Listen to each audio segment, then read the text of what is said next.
Join me as we unlock the stories of the past, turning the pages of history to discover the vibrant lives, struggles, and triumphs that have shaped our world. Tonight, let's step back quietly, carefully into the crowded alleyways and smoky hearths of Tudor England. The scent of damp rushes lines the floor beneath your feet. Your linen shifts scratch at your skin. Outside, someone is being dunked for gossiping too loudly. Though you've just been born, and your luck has already run out. You're a girl in the 16th century, which is roughly equivalent to arriving at a feast just as everyone's finished eating, and the only seat left is next to the kitchen door. It's noisy, unappreciated, and you'll probably be asked to help clean. From the very moment of your first breath, you are not a potential leader or legacy. You are a problem to be solved. Your family doesn't celebrate your arrival with banners and ballads. At best, there's quiet disappointment. At worst, loud sighs and a quick glance skyward, as if asking the heavens for a refund.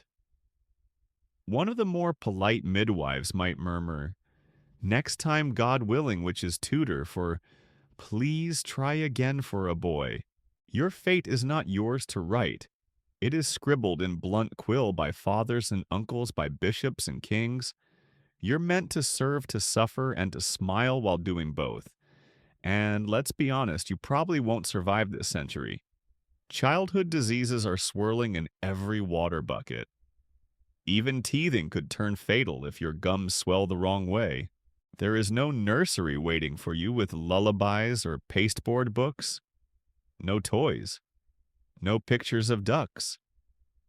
If you're lucky, you're wrapped in a blanket that hasn't been used to swaddle the piglets. In poorer homes, you're laid on straw. In wealthier ones, you're passed to a nursemaid who might love you or might resent every minute she spends keeping you from crawling into the fireplace. Most likely your name is recycled. Mary, Elizabeth, Joan. Maybe Anne if your family's feeling trendy.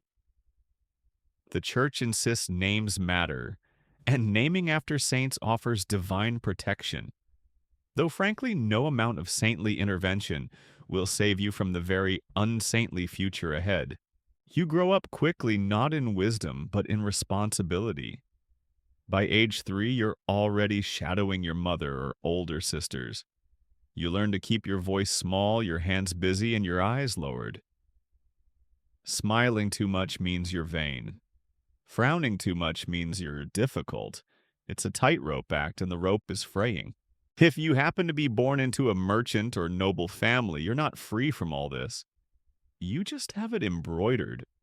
You'll be expected to read a little, maybe enough to write Jisoo in your name. But mostly you'll be trained to embroider, play the virginals, and speak French with the proficiency of a stubborn duck. Your real education is this: how to attract a good husband, keep servants from stealing, and die gracefully if childbirth goes wrong. The Tudor world is run by men from the crown to the pulpit to the bench. Parliament. All men. Bishops' men. Butchers' men. Even the people who make lace for women's collars, mostly men. You are an afterthought in law and in legacy. Unless you commit a crime. Then suddenly everyone knows your name, and they'll write it down twice on the gallows notice. Here's something delightful: girls aren't even properly recorded at birth unless they're born into noble lines. Parish registers start to pick up in the 1530s, but even then boys get careful lines of ink, while girls are often scribbled in the margins, if at all. Historians still argue whether this was mere administrative oversight or an intentional act of societal erasure. Either way, the effect is the same. You are forgotten before you even grow teeth. One strange fringy custom: if you're born during a lunar eclipse, your grandmother might insist you wear a red thread around your wrist until your first birthday to ward off moonstruck madness. Another odd tidbit: some families believe feeding babies a teaspoon of beer each day helps them grow strong lungs. It mostly just gives them gas. If you cry too much, someone might whisper you were cursed by a midwife or swapped by fairies. Superstition is everywhere. Some mothers smear ash from the hearth across their baby girl's forehead in the shape of a cross to protect her from the evil eye. It doesn't work. Not against fate anyway. You aren't swaddled in security. You are bundled in expectation. Behave. Be modest. Be invisible.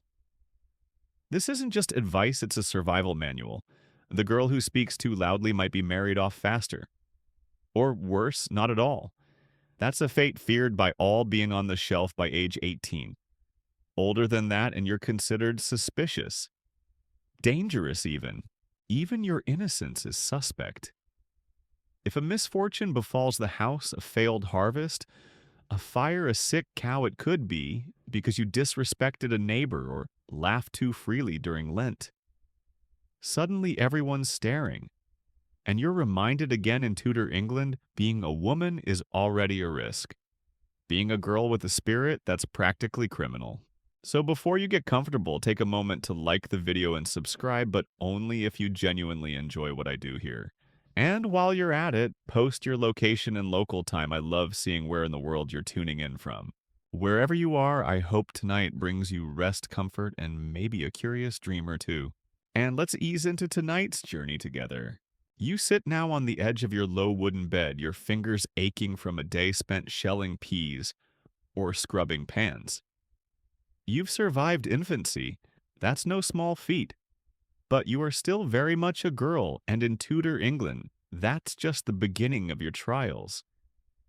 You blink awake before the sun. There are no curtains to pull back, no clock to check. Just the slow creak of the house coming to life, boots on boards, the scrape of fire irons, the whimper of a baby somewhere. Your body's not yet grown, but your obligations have. You're a girl maybe 7 or 8 and already expected to behave with the calm grace of a miniature nun. Childhood as it exists in modern minds simply isn't on the Tudor menu. Education. That depends on your station, but spoiler, it's probably bleak. If you're poor, school isn't even a word you use. You're educated in the art of survival, how to gut a fish without ruining the meat, how to boil pottage with only a turnip and hope, how to scrub a step until your fingers sting raw. The boys may be sent to a local parish school where they chant Latin and get smacked for blinking at the wrong psalm. You stay home. You help your mother, or if you're lucky enough to be placed out, you go into service. That's the polite term for working like a mule in someone else's house for a sliver of bread and the chance not to starve. If you're wealthier, then yes, you may learn your letters. You'll be taught to read the Bible and only the Bible. Writing too, but only enough to pen a modest letter or copy down a recipe for the elderflower tonic. No one teaches you to debate or dream. Latin is for boys. Greek is for the clergy. You get needlework and deportment, and don't slouch. One curious exception, a few aristocratic girls were taught to read classical texts, especially during the reign of Queen Catherine Parr, who shockingly believed women could be intelligent and God-fearing. But even then, the goal wasn't enlightenment. It was grooming you to be a better wife, a companion to the right man, not a mind of your own, a bookshelf for his thoughts. Historians still argue whether most Tudor women were truly illiterate or merely discouraged from demonstrating knowledge.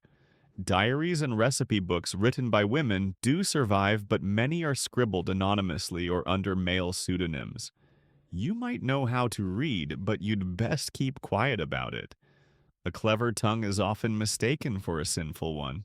Meanwhile, politics. That's beyond forbidden. You cannot vote. You cannot own property unless widowed. And you definitely cannot speak in the town square about the new tax on wool or whether the king's next marriage is wise. You're expected to be pious, pliant, and passive. 3 Ps. Convenient, isn't it? Convenient. Even the church hammers this home. The most commonly read texts for women included the Book of Martyrs with an emphasis on obedient wives and the Mirror of the Blessed Life of Jesus Christ, which basically boils down to Jesus suffered, so you should too, but with more embroidery. Let's take a moment to appreciate one fringe tidbit Tudor parents occasionally used horn books to teach children to read. Imagine a wooden paddle like a flat spoon with a printed alphabet and Lord's Prayer, covered by a thin sheet of transparent horn. Educational and mildly terrifying. If you misbehaved, your horn book might double as a disciplinary tool. Efficiency, another oddity. Some noble families paid for petticoat governance. No, it's not as fun as it sounds. It refers to hiring a strict woman, often a widow or dowager, to oversee a girl's upbringing. She'll enforce table manners, correct your posture, and remind you twice a day that your future husband might inspect your teeth like a horse. And yes, you're taught silence as a virtue. There's a Tudor proverb that goes, "Silence in a woman is as music in a song." Romantic until you realize it's just a poetic way of saying, shut up. What about stories? Well, you're told them certainly, usually cautionary tales. Women who spoke too freely and were cursed. Wives who disobeyed and were beaten. Young girls who dared to love without permission and ended up pregnant, destitute, or worse. The morals are clear. Don't think, don't want, don't move without someone saying so. There's also the small matter of superstition. If your handwriting leans too far to the left, it might be a sign that you're possessed. If you sneeze 3 times in a row, someone might draw a protective mark in ash on your door. Education blends with myth. Knowledge is tangled with fear. But you don't question any of this. Why would you? You've never known otherwise. Your mother lived this. So did her mother before her. You're just another thread in the loom. And when you try to tug loose even just a little, the whole house pulls you back. Your world is small. Smaller than a kitchen garden. You know the faces of your neighbors, the creak of the priest's voice, the seasons by the taste of the bread. You don't know what lies beyond the next village, and you're not meant to find out. Because curiosity is a dangerous trait, especially in a girl. There's no room for ambition unless it fits neatly into a marriage contract. And even then, it had better be cloaked in gentleness and sweet-smelling herbs. You're not supposed to question to wander to write your own ending. You're meant to stay within the lines drawn centuries ago by someone who never imagined a world where you could be anything else. But the thought comes now and then when you're alone. Maybe in the orchard. Maybe by candlelight, staring at a page and daring just for a second to wonder what would happen if you wrote something of your own. Not the Lord's Prayer. Not your father's dictated grocery list. Something new. And then someone calls your name, and the thought vanishes like mist. You stand, brush your skirts, and return to a life that has no room for your voice. You don't choose your husband. That's decided for you long before you even understand what the word means. As soon as you reach what the church calls womanhood and what your family calls marriageable age, which distressingly might be as young as 12, your future becomes an arrangement of property alliances and fertility forecasts. Love is for ballads and bards. In real life, you're betrothed like a bushel of barley. If you're a peasant, things are slightly less formal but not freer. You might marry the boy next door, but only because he's the son of your father's drinking companion, and both families agree it's practical. A woman without a man is considered unfinished, like a half-written letter, or a pie without filling. You can't own land. You can't run a household. You can't even walk through the market without someone wondering aloud why no one's married you yet. Are you sickly lazy or worse, opinionated? In towns, local parishes sometimes encourage marriages by fining single women of a certain age. That's right, being unmarried was not just shameful, it could be expensive. And don't get ideas about waiting for romance. Courtship in the modern sense does not exist. There are no candlelit walks by the Avon, no scribbled poems passed in secret. A smile at the wrong man could earn you a reputation. A private conversation might trigger whispers or worse, a chastity accusation. If you're born into the gentry or nobility, things are grander but no less grim. Your marriage will be arranged early, possibly before you've even lost your first teeth. Betrothal is a formal contract. Dowries are negotiated in coin cattler land. You meanwhile sit quietly in the corner while men discuss your value over cups of mead. Your dowry is everything. It is your admission ticket into respectable marriage. Too small and you'll be stuck with an aging widower or low-status clergyman with a sniffle and 6 stepchildren. Too large and you might be the prize of a man twice your age with a fondness for his sword and his mistress. Either way, it's a transaction, and you're the receipt. Fringe fact: there were marriage brokers in some parts of England, particularly in busy market towns. They worked a bit like real estate agents for human beings. They'd introduce families, whisper recommendations, and nudge arrangements along in exchange for a fee. An early form of matchmaking, except with more spreadsheets and fewer happy endings. And heaven forbid you try to resist the match. If you're underage, your consent isn't required.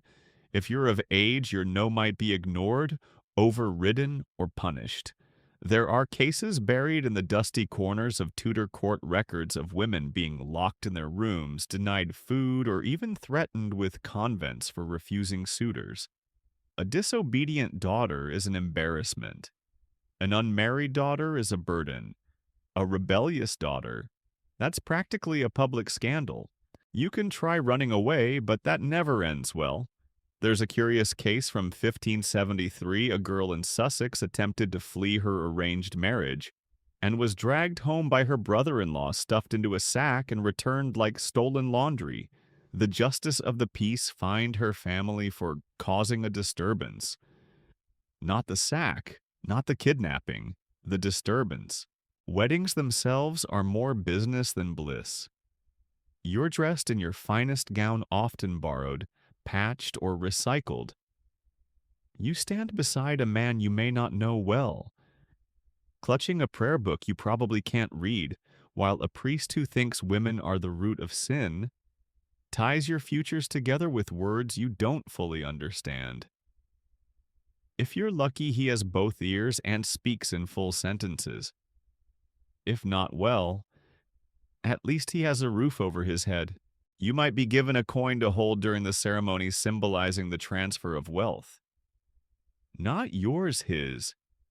You're not receiving anything, you're being received, like a shipment. Then comes the bedding ceremony. Yes, people watch you go to bed. In some parts of England, especially among the upper classes, friends and family would escort the new couple to their marriage bed, say a prayer, and sometimes stay in the room until the curtains were drawn, just to ensure the marriage was properly sealed. Romantic? No. Historians still argue whether this tradition was widespread or more symbolic than literal, but accounts from noble households make it clear your first night isn't private. It's a performance. And your body is the main act. Once married, everything you own, including yourself, is legally your husband's. You disappear from records as an individual and reappear as Mistress So-and-so wife to your wages, your inheritance, your chickens. If it's yours, it's now his. You become what they call a femme, covert, a legal ghost beneath his shadow, a fringe tidbit for spice. Some Tudor women reportedly used herbal amulets like rue or pennyroyal, tucked into their bodices not just to ward off pregnancy, but to subtly signal to others that their marriages were, shall we say, less than ideal. A discreet protest in the form of foliage. And if your husband dies, Congratulations, you're now a feme soul. You get a brief taste of legal autonomy. You can sign contracts, own land, run a business, but only as long as you don't remarry. Once you say I do again, poof, it's back to invisibility. Marriage or bust. Often both. You're married for life. Your life might not be long, and if your husband is cruel, unfaithful, or simply boring, too bad. Divorce is practically impossible. The church doesn't believe in it. You may petition for separation, especially in cases of extreme abuse or desertion, but even then you won't be free to remarry, just alone. Possibly impoverished, still legally his. And still society tells you this is your purpose. This is your pride. This is your path to fulfillment, and you must not complain. But you do, quietly, in whispers, in letters you don't send, in lullabies you sing to your daughters, hoping they won't live the same fate, hoping anything might change. It won't, not yet.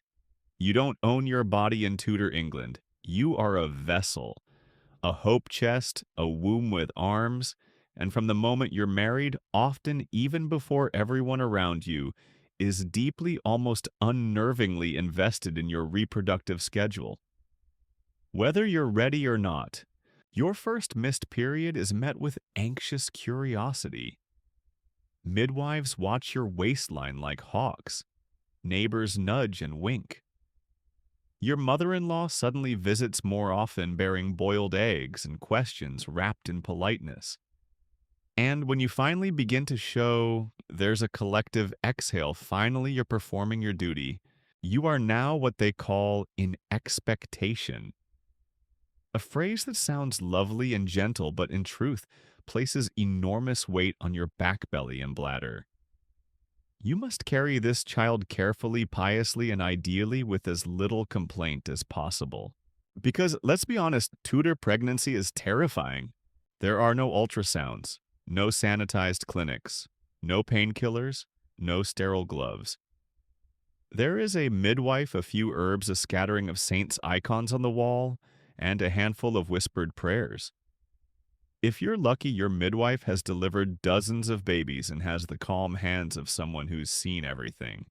If you're not, she's a neighbor with 3 healthy children and a vague idea that raspberry leaf tea fixes everything.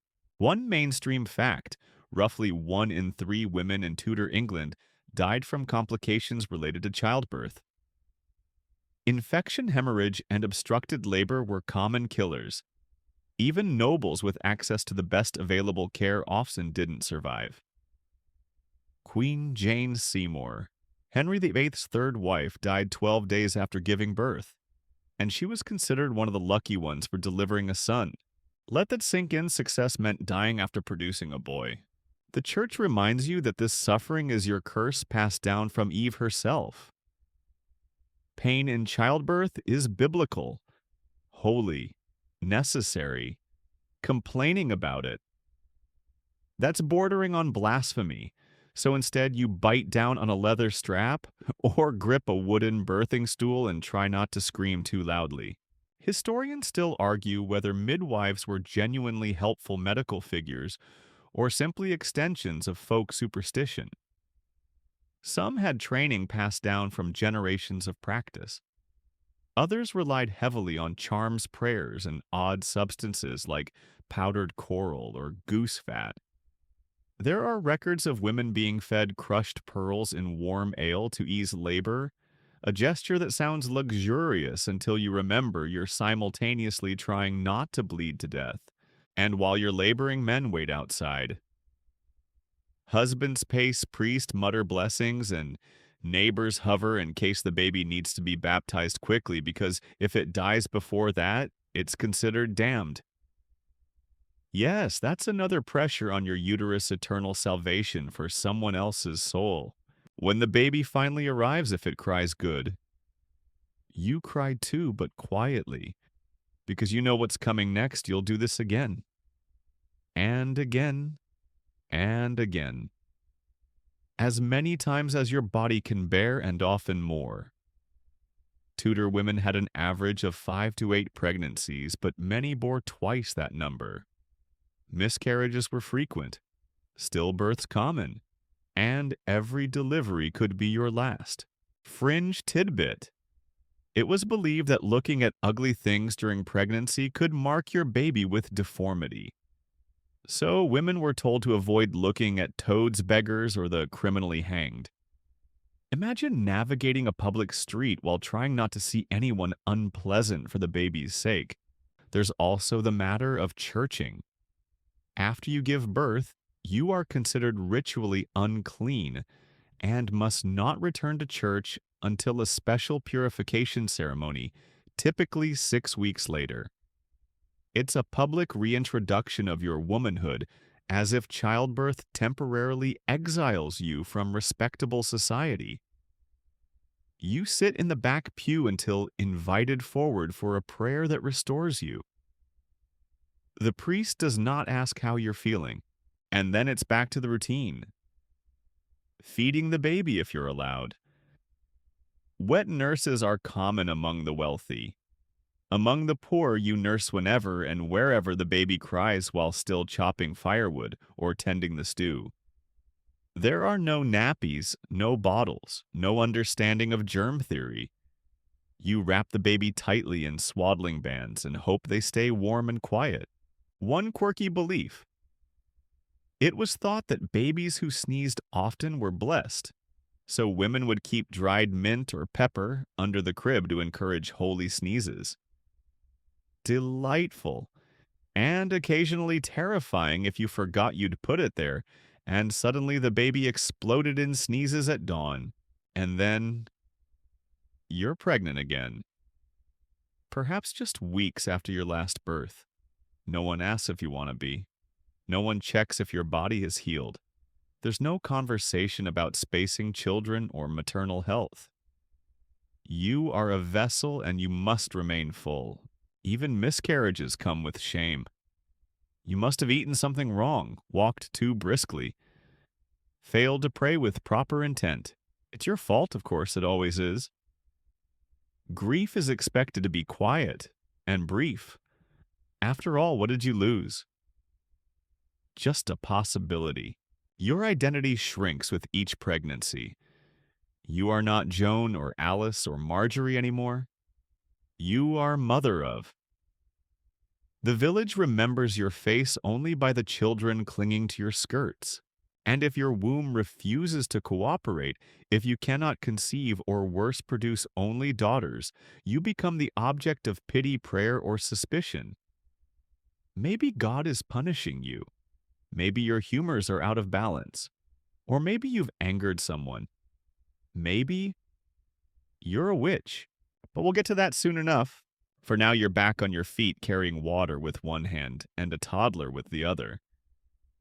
The cradle rocks beside the fire. Your back aches. Your belly tightens again. You do not cry. You do not ask why.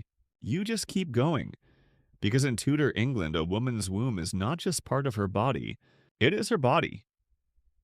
You wake with the start, your shift damp with sweat. It's the middle of the night, but something's wrong. The baby is crying again, and your stomach clenches with the same familiar dread. Is it colic? Is it the milk? Is it something worse? You fumble through the darkness, find the child, and rock, gently whispering old rhymes and fragments of prayer. Because if this baby dies, everyone will ask what you did wrong.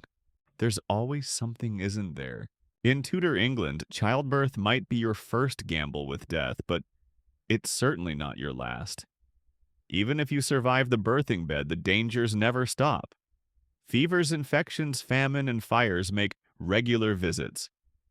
But none are quite so insidious or so silent as the day-to-day risks that come with being a woman in a society built to blame you for anything and everything. Take childbirth recovery. You'd think there'd be rest, recuperation, perhaps some gratitude, but instead the pressure to resume duties begins almost immediately. A day or two after giving birth, you're back, sweeping ashes or boiling laundry. Your health largely irrelevant. Your body is expected to bounce back without protest, and if it doesn't, well, maybe you weren't strong enough to begin with. There's no concept of postpartum depression, no language for it. If you cry too much or seem tired beyond reason, you're accused of laziness, hysteria, or possession. You might be scolded for inviting the devil in with your gloom. You might be prayed over or punished. Fringe tidbit. Some midwives recommended tying a live toad in a small sack around a woman's neck to treat persistent melancholy. Supposedly, the toad would draw out the sadness. More likely, it just added amphibian panic to your existing exhaustion. And let's not forget the church. It's always watching, always judging. You are Eve's daughter, remember? The original sinner, the reason death came into the world. If bad things happen around you, people might not say it out loud, but they're thinking it. Maybe you weren't pious enough. Maybe you missed a prayer. Maybe you had a thought that wasn't godly, and now the town's cow is dead and the river's rising. Historians still debate just how widespread these beliefs were, but surviving court records and sermons suggest this worldview was stubbornly common, especially in rural areas. Women weren't just expected to behave, they were expected to atone. Constantly. Publicly. Ideally with their heads bowed and hands folded. There's another delightful Tudor custom worth mentioning. Scold's bridles. If you're too outspoken, say you criticize your husband in public, or tell your neighbor her fish smells funny, you might be punished with this charming device, an iron muzzle fitted over your head with a metal bit to hold your tongue down. It's humiliating, painful, and very real. Used mostly on women, of course. After all, it's your voice that's the danger. And then there's the threat of being labeled unnatural. That could mean almost anything. Wearing breeches, reading too much, not wanting children, laughing too loudly, hanging laundry on a Sunday. The word unnatural floats through the Tudor air like a wasp, always nearby, always ready to sting. Marriage doesn't protect you from suspicion. In fact, it amplifies it. If your husband falls ill, people might wonder if you're poisoning his stew. If he dies unexpectedly, God help you. Even if you had nothing to do with it, the whispers will start. A widow with property, after all, is dangerous. She has freedom, agency, maybe even ideas. Fringe example. A woman in Norfolk, widowed twice before 30, was accused of sorcery simply because both her husbands died too suddenly. No evidence, just vibes. She spent weeks in the village stocks before being quietly released when no charges stuck. Her reputation, though, permanently ruined. Meanwhile, you're expected to keep a spotless home. Any sign of mess is seen as moral failing. Dust sloth. Sour ale carelessness. A poorly mended stocking. Proof that you're not managing your household properly. And if your children are loud, thin, or dirty, that's on you. No one asks what you're juggling, they just see failure. Even your clothing is scrutinized. Modesty is paramount, but excess is sinful. You're supposed to be plain, but not slovenly. Graceful, but not vain. The wrong color can imply vanity. Too many ribbons suggest pride. A neckline slightly too wide. That's a sermon topic. Somewhere a parish priest is penning a warning about painted temptresses and scarlet sleeves. Oh yes, makeup. Let's talk about that. You're damned if you do, and shunned if you don't. A touch of rose water on your cheeks is acceptable if you're wealthy. Anything more and people whisper. You're trying to hide your age. You're luring men. You're tampering with God's design. Some women used mixtures of vinegar and lead to whiten their skin, a practice which, unsurprisingly, made them ill. But pale skin was fashionable. It meant you weren't a laborer. that you didn't toil under the sun like the rest of us mortals. Of course, you still do toil. Every day. You rise before dawn and work until your knees ache. Laundry, baking, sewing, salting fish, stirring pottage, scouring pans. If you stop moving, someone notices. Sloth, remember, is one of the 7 deadly sins, and people are always watching for sin. And through it all, you must be cheerful. You must thank God for your place in the world, no matter how bitter it tastes. Gratitude is your armor, or at least your muzzle. And if just once you scream, lose your temper, snapper. People say there she goes again, just like a woman. But inside you there's a fire. Small, careful, flickering. You nurse it in secret. It's the only thing that still belongs entirely to you.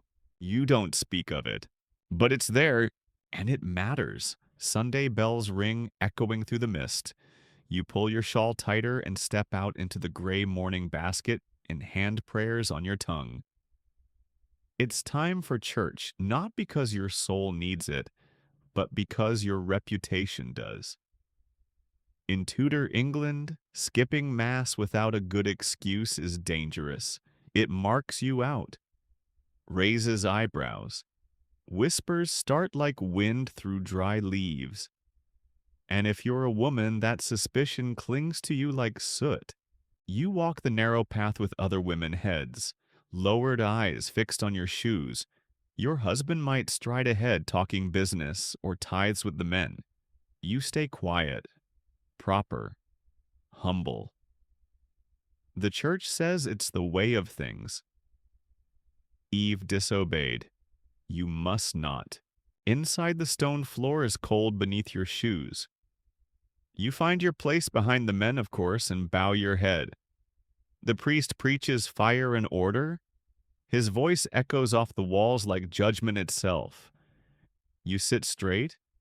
You cross yourself at the right times, and you try not to think about the goat that broke loose this morning or the stew burning at home.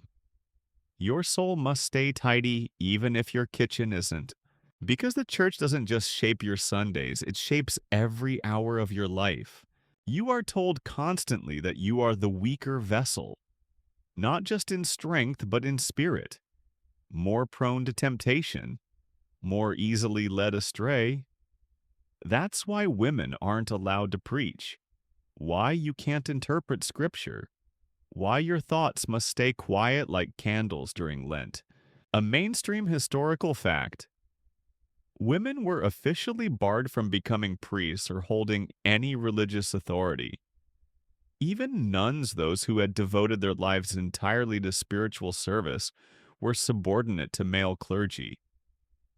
If a priest said jump, they didn't ask how high. They asked for forgiveness for having questioned gravity. And the sermons. Oh, the sermons. They're thick with warnings for women. Be obedient, be meek, be fruitful, don't gossip, don't tempt, don't question, and above all, don't forget that your suffering is a sacred gift. God is watching, so is your neighbor, and your sister-in-law, and that one widow who never smiles and probably reports directly to the vicar. There's a fringe belief still whispered in corners that women's prayers are less effective than men's, that you must have a husband or father cover your spiritual efforts. So if your child is sick and you pray alone and the child dies well, you understand the implication. Historians still argue whether this attitude was truly endorsed by official doctrine or just a deeply rooted social superstition. But in practice, it doesn't matter. The guilt feels the same. And if something bad happens, illness, storm, misfortune, the church might remind you it could be divine punishment. For what? Who knows?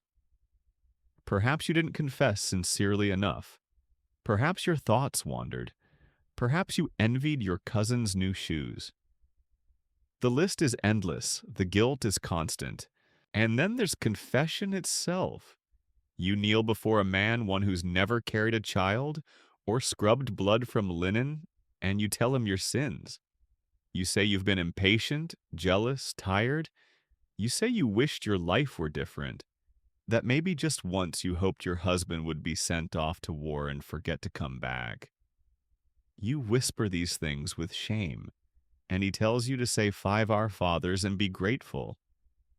You rise absolved but hollow. Curious tidbit: in some parishes, priests took confession in full view of others, just quietly off to the side. No screen, no privacy, just the illusion of it. It was meant to keep things honest, but it also meant your secrets were never entirely secret. And speaking of secrets, if you were ever suspected of being too close to a man who wasn't your husband, the church would know before the chickens did. Adultery is a sin, yes, but for a woman, it's also a social death. Men may be fined.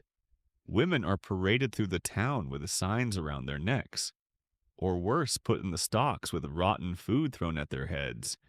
You weep, people laugh, and the priest says, "This is mercy." Even your body is regulated. You must cover your hair, wear high necklines, avoid perfumes unless you're married, and even then sparingly. A woman who smells too sweet might be inviting lust. A woman who smells sour, clearly lazy. There's no winning. Another quirky fact: some religious tracts advised women not to look too long in mirrors. It was considered a gateway to vanity, and vanity, of course, a gateway to sin. One popular sermon warned that a woman who regards her own face more than the face of Christ will know neither by heart. Someone really should have written that on a sampler. And when tragedy strikes, when your child dies, or your home burns, or your body breaks from overwork, you're told to praise God. Not in thanks for the pain, of course, but for the lesson, for the purification of your soul, for the reminder that you are dust and to dust you shall return, preferably quietly with folded hands. But sometimes you catch yourself thinking the unthinkable. You wonder if maybe, just maybe, you are more than dust, that maybe you deserve comfort, dignity, even joy. You don't say it aloud, but the thought flutters behind your ribs like a trapped bird. The bells ring again, calling the end of service. You rise, your legs are stiff. Your stomach is hollow. Your mind is a tangle of fear and longing, and yet you smile.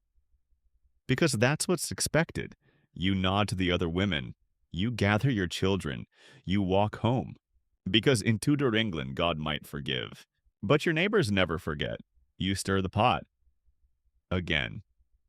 The same one you stirred yesterday and the day before.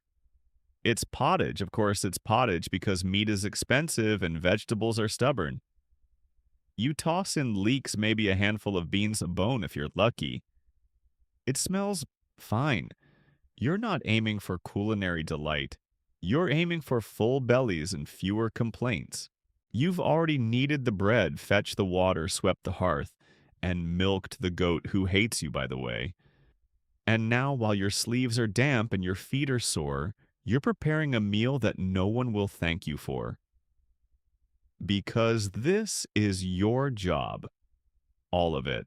In Tudor England, a woman's domain is the home. But home is not the cozy haven of fairy tales. It's a workplace, a proving ground, a trap.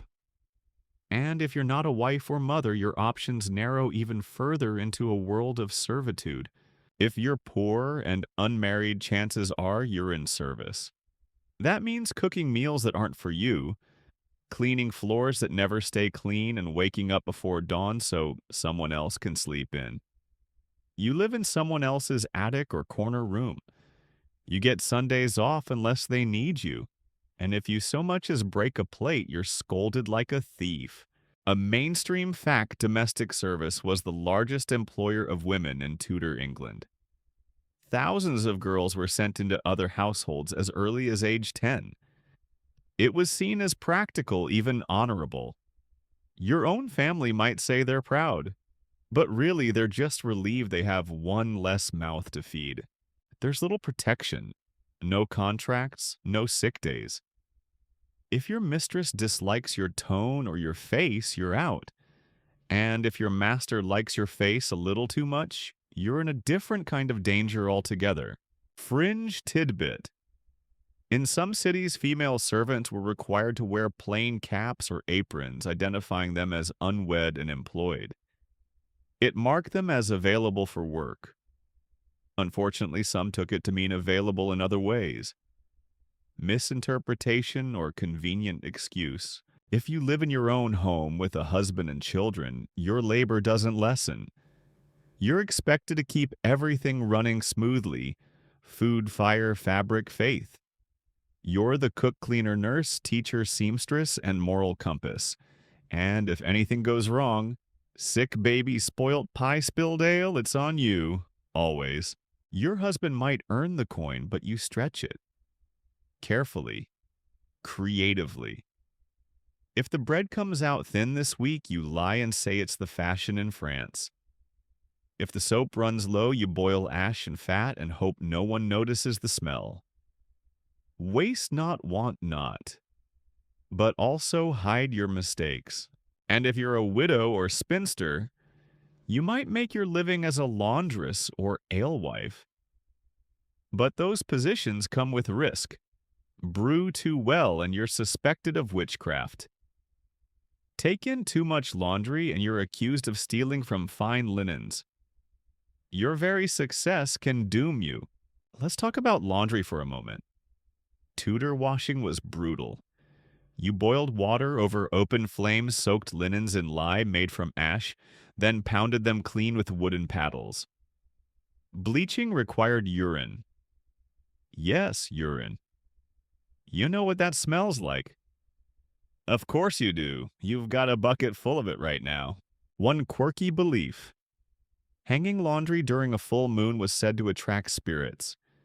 Some women waited until the moon waned to avoid inviting bad breath or quarrels into the house, so laundry was also astrology. Somehow, and let's not even start on menstrual care. No pads, no painkillers, just cloth rags washed in cold water and hidden discreetly between tasks. If anyone sees the stains, you risk shame or worse suspicion. Blood, after all, is powerful. Too much of it or not enough, and someone might think you've been tampering with dark forces. Historians still argue whether Tudor women talked openly about menstruation with each other. Some say yes, among sisters and servants at least. Others suggest it was kept strictly private, spoken of only in vague euphemisms like the monthly course or being out of sorts. Either way, the pain is real, and still you stir the pot. There's a rhythm to it all. Wake, work, pray, repeat. You develop a kind of muscle memory, not just in your hands, but in your spirit. You fold your anger like linen. You scrub your loneliness into the floorboards. You salt your soup with longing and don't even taste it anymore. And you're not alone. Other women do it too. You see them in the lanes, their backs bent, their eyes tired. You nod. Share a joke. Swap a recipe. Whisper about the neighbor who left her husband or the girl who got caught with the tanner's apprentice. Gossip is a form of survival. So is laughter, but don't laugh too loudly. A woman who laughs too loudly draws attention. Attention leads to questions. Questions lead to accusations. And accusations, they can end everything. So you smile, you nod. You offer herbs for someone's cough and hope she offers something in return when your baby starts wheezing. There's no rest, not really.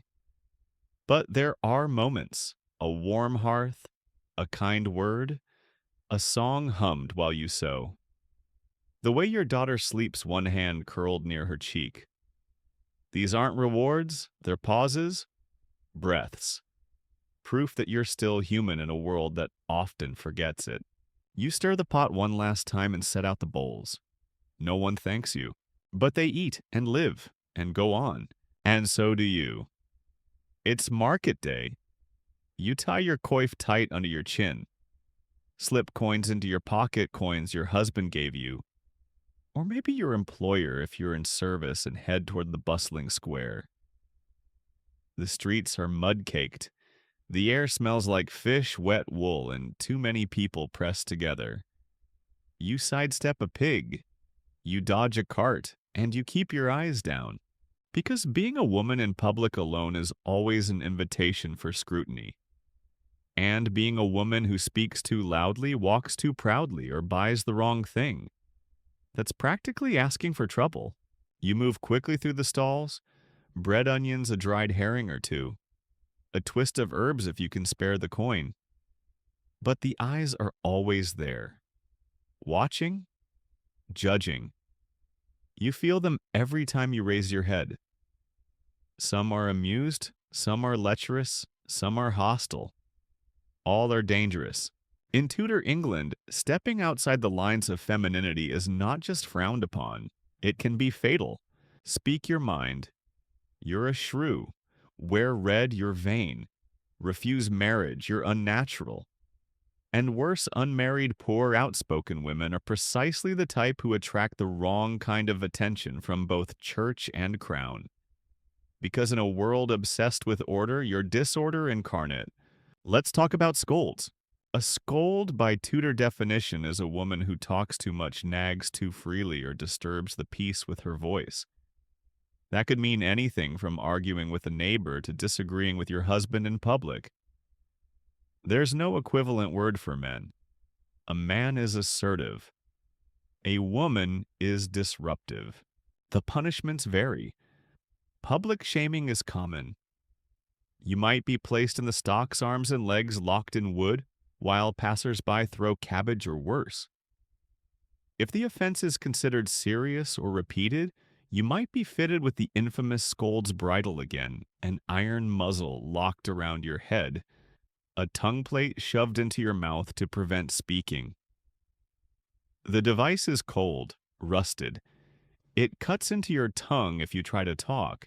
Mainstream fact, these bridles were real and widely used, particularly in market towns and church parishes. Some were engraved with verses like, "Hold thy tongue, woman." Others had bells attached so everyone could hear you coming. They weren't just punishment, they were humiliation in surround sound. Historians still argue whether the bridle was a reflection of legal enforcement or community revenge. But either way it worked. Women silenced themselves for fear of wearing it. And don't think you're safe in your own home. A husband could have you punished formally or not for disobedience. The law was murky, but society's stance was clear. The man ruled. You obeyed. End of discussion. Which brings us to perhaps the sharpest edge of Tudor womanhood witchcraft. If you're too old, too odd, or too independent, you are a suspect. If your neighbor's cow dies after you argued with her witch, if a storm ruins the harvest and you once stared too long at the clouds witch, if you sell healing herbs, have a mole in the wrong place, or mutter to yourself while stirring soup witch, it didn't take much, and being accused was often enough to ruin your life. Trials were inconsistent evidence, flimsy.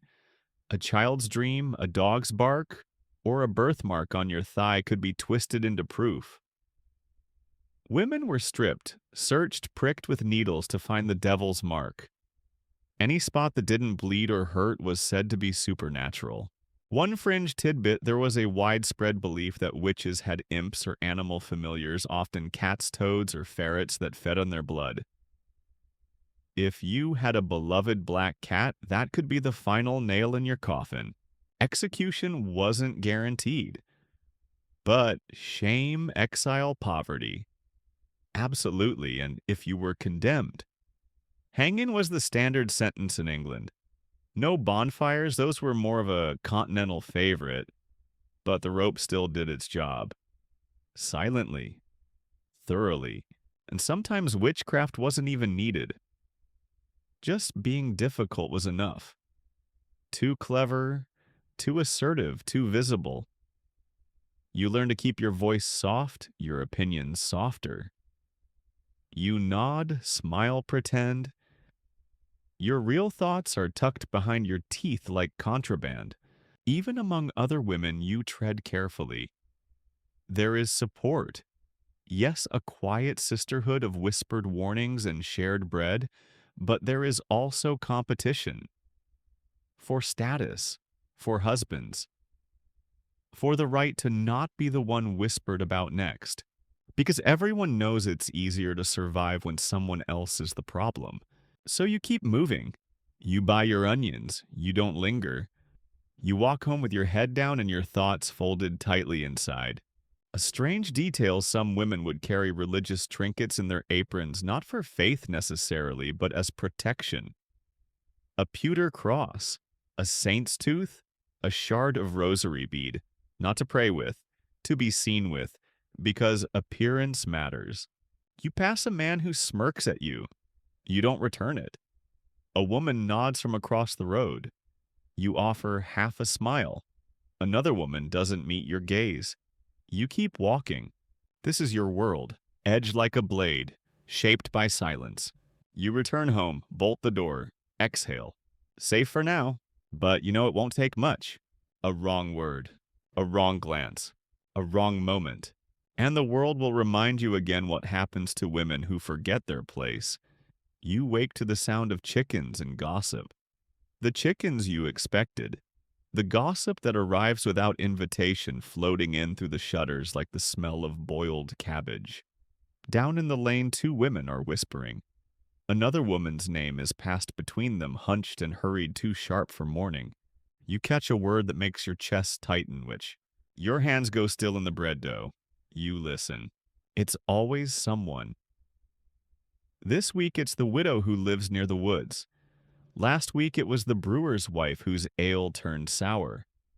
Maybe next week it'll be you if your turnips rot or your neighbor's cow gets sick.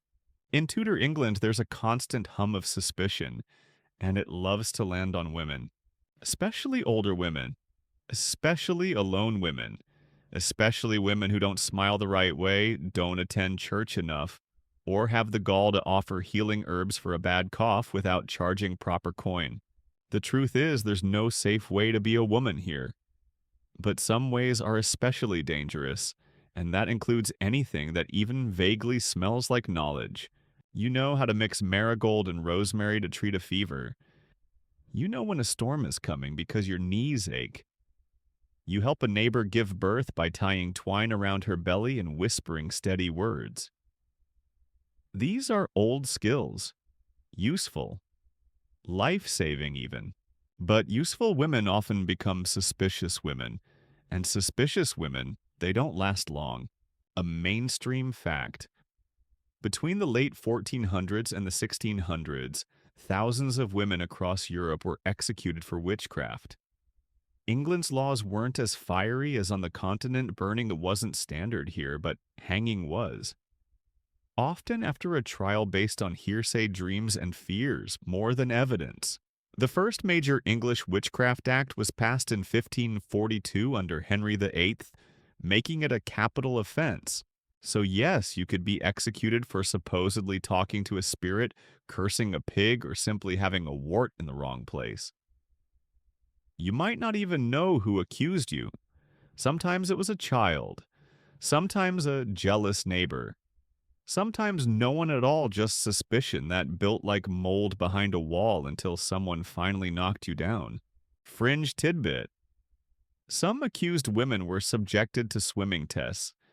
They'd be bound and thrown into a pond. If they floated, they were witches because water rejects the impure. If they sank, they were innocent, and sometimes drowned before anyone pulled them out. Win-win for no one. You might be searched for the devil's mark, a spot on your skin said to be numb and resistant to pain. Midwives or witch prickers used pins or blades to poke women.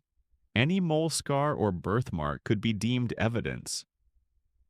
No bleeding guilty, bleeding suspiciously dramatic.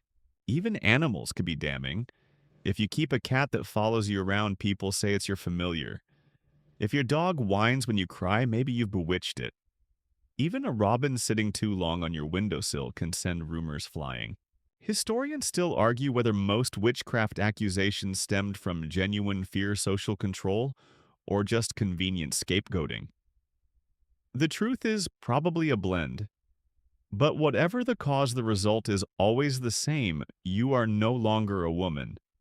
You are a threat, and threats must be dealt with. Even a good reputation may not save you. There are cases, quiet, chilling ones, of women respected for years suddenly turned into pariahs overnight. A bad harvest, a stillborn child, a dead cow, and suddenly the healer becomes the hexer. No trial of character, just fear sharpened into law.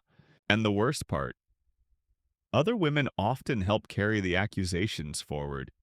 Because in a world where power is scarce and security is thinner than broth, turning suspicion away from yourself can feel like survival. You distance yourself. You nod. You say, well, she was always odd, and you thank God it wasn't you. One fringe case from Lancashire tells of a woman who was denounced after she was seen muttering to herself in the fields. She claimed she was reciting psalms. Her neighbor claimed she was cursing her crops. She was arrested. She never returned. No record of what happened after. You remember stories like that when your joints hurt, but you keep the herbs hidden. When your neighbor's child has a cough and you know what might help, but you hesitate. Every kindness can be twisted into poison, and yet you live cautiously, carefully. You speak little. You move gently. You let people see your prayers. You try not to draw attention to your books, your plants, your knowledge. You laugh when they joke that you know too much for a woman. You say not at all and smile until your jaw aches. You watch the sky for storms. You count your blessings quietly. And when the whispers come, when another woman's name is passed like a secret disease through the streets, you shake your head and say, "That's terrible," and keep walking. Because you've learned in Tudor England, truth matters less than timing. And silence is sometimes the only magic that keeps you alive. The mirror is small, cracked, and clouded. You rarely look in it. Not because you don't care, but because you've been told firmly repeatedly that caring too much is vanity. And vanity is a slippery slope that ends in ruin or ridicule. Still, you peer into it now, adjusting your coif. Your face stares back older than you remembered. Your hands tug at the stiff fabric of your bodice, the stays biting into your ribs. And with a sigh, you straighten your shoulders and prepare yourself for another round in the daily battlefield that is Tudor fashion. Yes, that's a right fashion. The great equalizer. Or more accurately, the great torture device masquerading as social expectation. In Tudor England, what you wear says everything about you, and unfortunately, you don't get to say much. Let's start with the layers. You begin with a smock, a linen underdress that soaks up sweat and grime. Over that comes your kirtle, a fitted dress that acts like both corset and support structure. Then there's the gown, often heavy wool or stiffened silk if you're fancy, which adds weight and prestige. Your arms feel like sausages, your spine protests, but you're not done. You must wear sleeves which are often detachable and tied on with ribbons. Then a partlet to cover your neckline modesty, remember a girdle belt to hold your tools or purse, and finally a coif or hood for your hair which must be tightly contained. Loose hair is considered indecent unless you're a bride or a child. And the shoes flat pinching and worn with woolen hose that never quite stay up. Add in the mud and the fact that streets double as sewers, and you can imagine how dainty that stroll to market really feels. Mainstream fact. Sumptuary laws, legal restrictions on clothing governed who could wear what based on rank and income. Silk and sable were reserved for nobility. Gold embroidery. Only if you were titled. Velvet. Maybe if your husband had enough land. Wearing the wrong thing wasn't just a fashion faux pas, it could get you fined or worse. So you learn to walk a tightrope. You need to look presentable, neat, Virtuous, industrious, but not proud. Not luxurious, not suggestive. Even colors political. Red might be seen as bold or brazen. Yellow cheerful but risky if overused. Black is expensive and thus dignified but too much of it, and people assume you're mourning something or someone. Let's not forget the farthingale, the stiffened hoop skirt, introduced from Spain which makes your hips wider than a doorway. It's meant to display elegance and discipline. Instead, it makes sitting nearly impossible and navigating narrow staircases a full-body negotiation. Fringe tidbit. Some wealthy women would have whalebone busks, rigid inserts slid into their bodices to keep them upright. These were sometimes engraved with romantic inscriptions from suitors. The literal stabbing pressure of love? How poetic. Even your sleeves can betray you. They must be clean, tailored, and appropriate. If you're poor, this means constant washing and patching. If you're rich, it means spending hours supervising maids who starch pleat and press your garments into submission. But here's the catch: the pressure to appear respectable applies across all classes. Poor women wear their best on Sundays, and if their hems are frayed, they walk faster. A ripped sleeve can spark rumors. She's letting herself go. Her husband must be drinking. Maybe she's sick. And if you don't participate in fashion at all, if you wear plain wool every day, let your laces go slack, or, God forbid, go out without your coif. That's suspicious too. Is she hiding something? Is she mad? Is she trying to look like a man? Historians still argue how deeply fashion dictated social control. Was it top-down oppression or community-driven enforcement? Either way, the result is the same. You dress not for yourself, but for others, for their approval, or at least to avoid their disapproval. Here's a delightful little detail: women who wore too much perfume were sometimes suspected of being courtesans. But women who smelled of sweat and hearth smoke were labeled slovenly. So, what's the sweet spot? Lavender in your shift, perhaps? Just enough to smell clean, but not so much that the vicar notices. And speaking of courtesans, let's take a moment for the virgin-whore dichotomy sewn into every hemline. If your neckline dips too low, you're inviting scandal. If you walk too confidently, same thing. If your waist is too tightly laced, people say you're trying to catch a man. If it's too loose, they say you've already caught one and let him go. There's no winning. Even your hair is a symbol. Married women wear it up and covered. Widows wear it looser, often beneath black veils. Young girls wear it down, signaling innocence and availability. It's a timeline displayed in strands. A public chart of your private life. One quirky belief: it was thought that hair combed during a full moon grew faster, so some women brushed under moonlight for luck. Others kept strands from their first haircut tucked into prayer books as protection. Sentiment and superstition tangled like ribbons. But none of this fashion is for comfort. No one asks if your shoes pinch, if your stays make it hard to breathe, if the wool itches your thighs raw, because it's not about you. It's about what you represent: your husband's respectability, your father's name, your moral fiber, your station.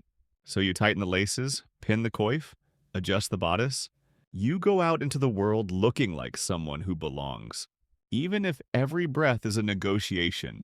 Even if you long just once to kick off your shoes and run barefoot through a field without someone saying it's unbecoming. You don't. You won't. But the thought lingers. It lingers. You aren't feeling well today. There's a dull ache in your back. Your joints feel stiff, and there's a strange pressure behind your eyes. You can't quite describe it, but you know something's wrong. Unfortunately, in Tudor England, describing pain accurately isn't enough. The problem is obvious. Everyone says it's your womb. Of course it is. Because when a woman is ill in this era, the diagnosis is almost always the same: her uterus is misbehaving. You see, the prevailing medical theory isn't based on bacteria or viruses, but on humors, the four bodily fluids that supposedly control health, blood yellow bile, black bile, and phlegm. Balance these and you're fine. If not, expect bloodletting, purging, or possibly being bled into a bowl while someone quotes Galen. Charming. But for women, there's a bonus theory your womb can wander. Literally. This is not metaphor. Tudor physicians believed the uterus was a mobile organ that could drift around your body like a moody ghost, causing all sorts of distress. If it wandered too close to your heart, you might faint. If it bumped your liver, you'd be melancholic. If it pressed on your lungs, expect shortness of breath and sudden weeping. Modern doctors call it hysteria. Tudor doctors just call it Tuesday, a mainstream historical fact. The idea of the wandering womb goes back to ancient Greece and remained influential well into the 1600s. Treatments included strong-smelling herbs to lure the womb back into place, or holding pungent substances near the nose to repel it from the upper body. Your womb apparently was both mobile and easily startled. So when you go to a physician, if you can afford one, he might not ask about your symptoms at all. He'll glance at your complexion, touch your wrist, and suggest leeches, or boiled beetroot, or possibly both. Women's bodies are not studied. They're speculated about, sketched in marginalia, feared even. And if the physician doesn't work, maybe the local healer will. She gives you a mix of herbs, pennyroyal mugwort, maybe a bit of powdered root, and tells you to rest, but you can't. There are mouths to feed, sheets to wash. You rest when you collapse, and even then someone complains the fire's gone out. Fringe tidbit. Some women carried little cloth packets of woundwort or blessed thistle in their bodices to prevent fainting or female swooning. These were sometimes embroidered with charms or prayers and believed to calm the uterus. Aromatherapy meets superstition. But what happens if your illness lingers? If you're too pale, too thin, or too quiet for too long, you might not just be called weak. You might be called cursed. It starts small. Someone mentions that you look off. Then someone else says you've been too tired lately. If your husband falls ill, people wonder aloud if you didn't care for him properly. If your child dies, they wonder if you passed along some weakness in the blood. If you miscarry, they say perhaps your soul was too heavy. You might be diagnosed with green sickness, a vague condition thought to affect virgins who hadn't yet married. The cure, according to Tudor wisdom, marriage. Yes, if you're unwed and ill, the solution is a husband. It's never rest, never agency. Just a man with strong arms and a house. And then there's the bleeding. Menstruation is natural, of course, but also messy, shameful, frightening for some. Girls aren't always told what to expect. You might think you're dying the first time it happens. You might pray until your knees hurt, and then once it becomes regular, you hide it. Always. You use cloth rags washed by hand and hidden under beds or in chimneys to dry. You avoid church during your courses. It's considered disrespectful to approach the altar while unclean. Some women wear garlic or rosemary near their waists to ward off foul spirits said to be attracted to menstrual blood. Historians still argue whether menstruation was truly taboo in all households or just in public and religious settings. But the silence around it is universal. You never speak of it. If you bleed too heavily, you're ill. If you don't bleed enough, you're ill. Either way, it's your fault. Even pregnancy sickness is poorly understood. You might vomit for months, grow dizzy, or see spots, and the midwife will tell you to chew on mint and pray. If you die, they say, God took you early. If the child dies, they say, God needed an angel. If both of you survive, no one thanks you. You were just doing what women do. There are no pamphlets, no medical charts, no safe places to ask questions. You learn by watching, by whispering, by surviving. And what about your mind? Tudor England does not have language for mental health, not for women anyway. If you are sad, it is sin. If you are angry, it is pride. If you are anxious, it is cowardice. If you feel nothing at all, that is the most suspicious of all. One fringe belief held that a woman who cried too much might drown her womb in tears. Another warned that too little crying could turn your blood black, leading to illness, madness, or melancholy fits. You learn to cry in silence, to smile when your fingers shake, to pray while counting the bruises on your legs from unseen causes. And still you work, you scrub, you care for others, you stretch your body to its limits again and again. Because that's what's expected, because there's no one else to do it. You ache, but there is no word for this ache, no sympathy, no rest. Only the quiet, grinding knowledge that in Tudor England being sick as a woman doesn't make you special. It just makes you invisible. It's still dark when you rise. Your back creaks. Your knees argue. You flex your fingers stiff from yesterday's washing and begin again. Today is no feast day. There's no holiday in sight. You have hours of labor ahead, and not a single coin will be yours to keep. Because in Tudor England, being a working woman doesn't mean independence. It means servitude. If you're a servant, you belong to someone else's household. Your days are dictated by bells and commands. You rise when they rise. You eat what's left. You sleep if you're lucky on a straw pallet near the pantry or in the attic. Crawl space next to mice and salted pork. The walls are thin. The expectations aren't. You clean, you carry, you run. Always running. Fetching kindling, filling basins, drying pewter, kneading dough, scouring trenchers. You serve food and are last to eat it. You speak only when spoken to, and even then your voice must be soft, sweet, brief. Heaven help you if you're caught sighing. If you're a maid of all work, you do exactly that, all of it, from hauling water to emptying chamber pots. The work is hard, endless, and invisible. If you do it well, no one notices. If you falter, once everyone does. A mainstream fact, waged work for women in Tudor England was mostly limited to domestic service textile work, brewing, laundering, and midwifery. Skilled trades were almost entirely male-dominated and passed through guild systems that excluded women unless they were widows of guild members. Which means that even if you're clever, capable, and tireless, you won't be allowed to apprentice as a carpenter, or a butcher, or a stonemason. The tools aren't forbidden, they're just never placed in your hands. So instead, you sew, you spin, you bake, you nurse. These are women's tasks and they are vital, but that doesn't mean they're valued. They're expected, not rewarded. You may be given a halfpenny here and there, a small bonus at Easter, or a crust of meat on Sundays, but that's not income.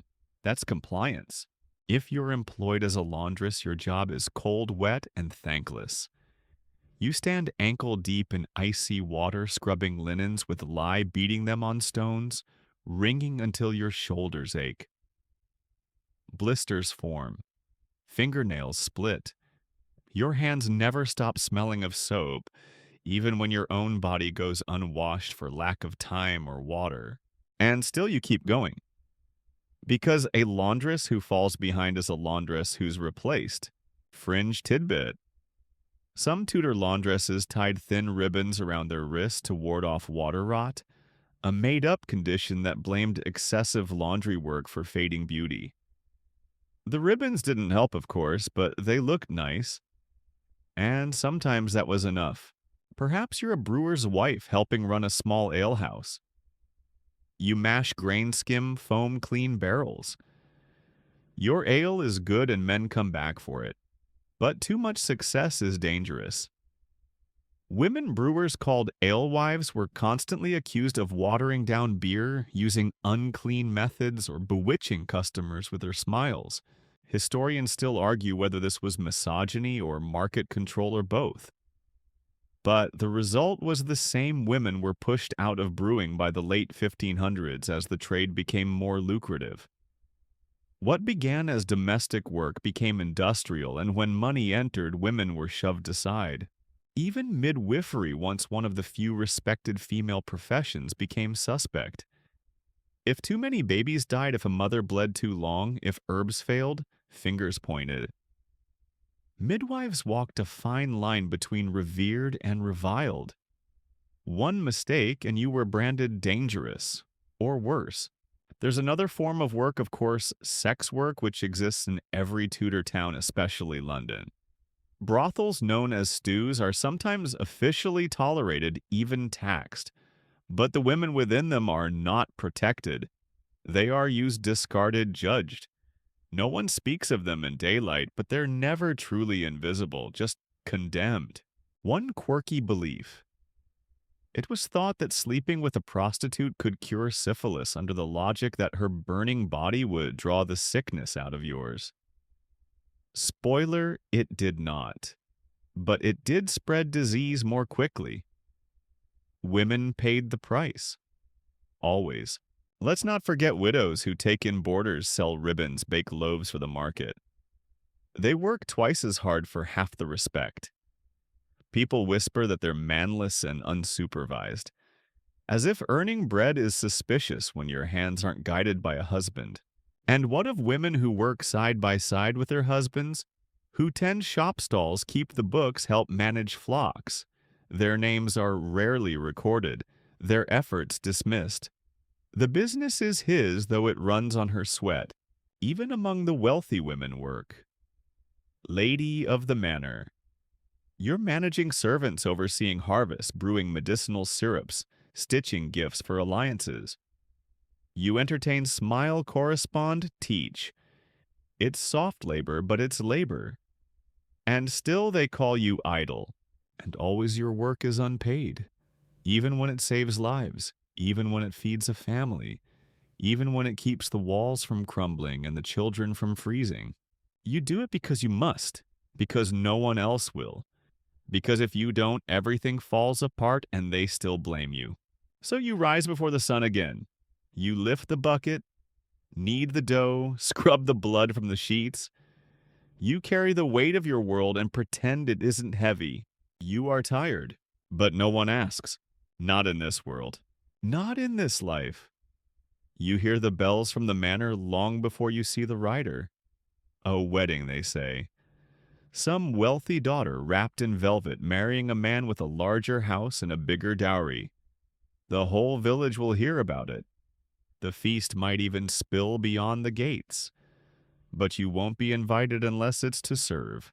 You peer from your doorway and imagine her, the noble bride. Her hands pale and uncalloused, her neck heavy with pearls. Does she love him, was she asked? Probably not. Probably doesn't matter, because in Tudor England, even rich women live inside golden cages. Yes, they have tapestries and servants. Yes, they wear French lace and Italian perfume. But their futures are still chosen, their words still filtered, and their freedom still guarded like the family silver. You might think having coin would soften the sharp edges of womanhood, and in some ways it does. Rich women sleep on feather mattresses, not straw. They eat roast meat, not gruel. They can read sometimes, even write. But luxury doesn't equal liberty. Their marriages are contracts between powerful families, strategic unions, chess moves. A girl born into nobility is promised long before she blooms. Her father measures suitors by acreage, title, proximity to court. Her worth is her dowry, and her womb same as yours, just more heavily perfumed. Mainstream fact. Noble women in Tudor England were often married in their early teens, with formal betrothals arranged even earlier. Girls as young as 12 were considered suitable matches, though consummation might be delayed until of age, a term that flexed based on ambition. She might be educated, yes, especially if her family follows humanist trends. She might speak French, play the lute, quote, Virgil, but this is not for her own advancement. It's to make her more appealing. A bride with Latin is more useful than one without. Just don't speak it too well, you'll make the men uncomfortable. And once she's married, her status depends entirely on her husband. A kind lord means careful freedom. A cruel one means careful silence. Either way, she doesn't rule the house. She decorates it, enhances it, makes it smell of lavender and respectability. Her time is filled with women's work of a different kind. She arranges flowers, organizes banquets, embroiders handkerchiefs, and writes polite letters thanking distant barons for the jar of quince paste they sent last Michaelmas. She receives visitors and smiles the correct amount. She disciplines servants and teaches daughters to curtsy. Fringe tidbit.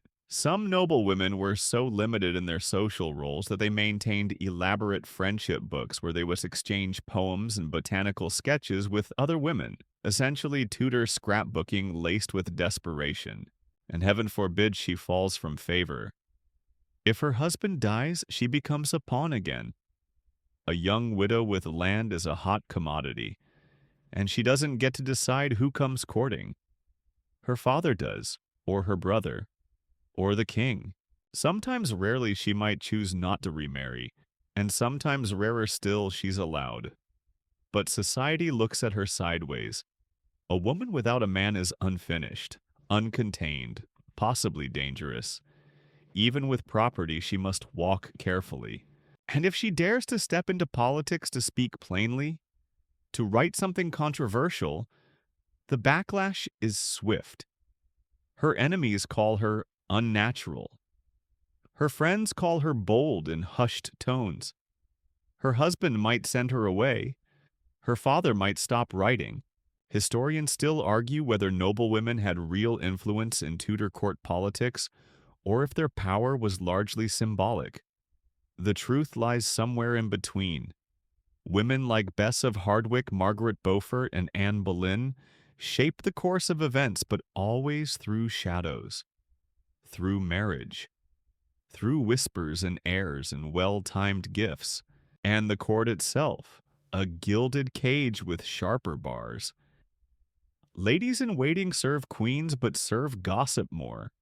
Rivalries are dangerous. One flirtation too many and you're dismissed or worse, imprisoned. There are rumors about court ladies being banished for dancing too closely, for letters left unattended, for glances. And if you do become queen, well then you're a national womb. Your body is no longer yours. The country waits on your cycles, your swelling belly, your midnight cravings. The moment you marry the king, you become a question, will she bear a son? And if you don't, God help you.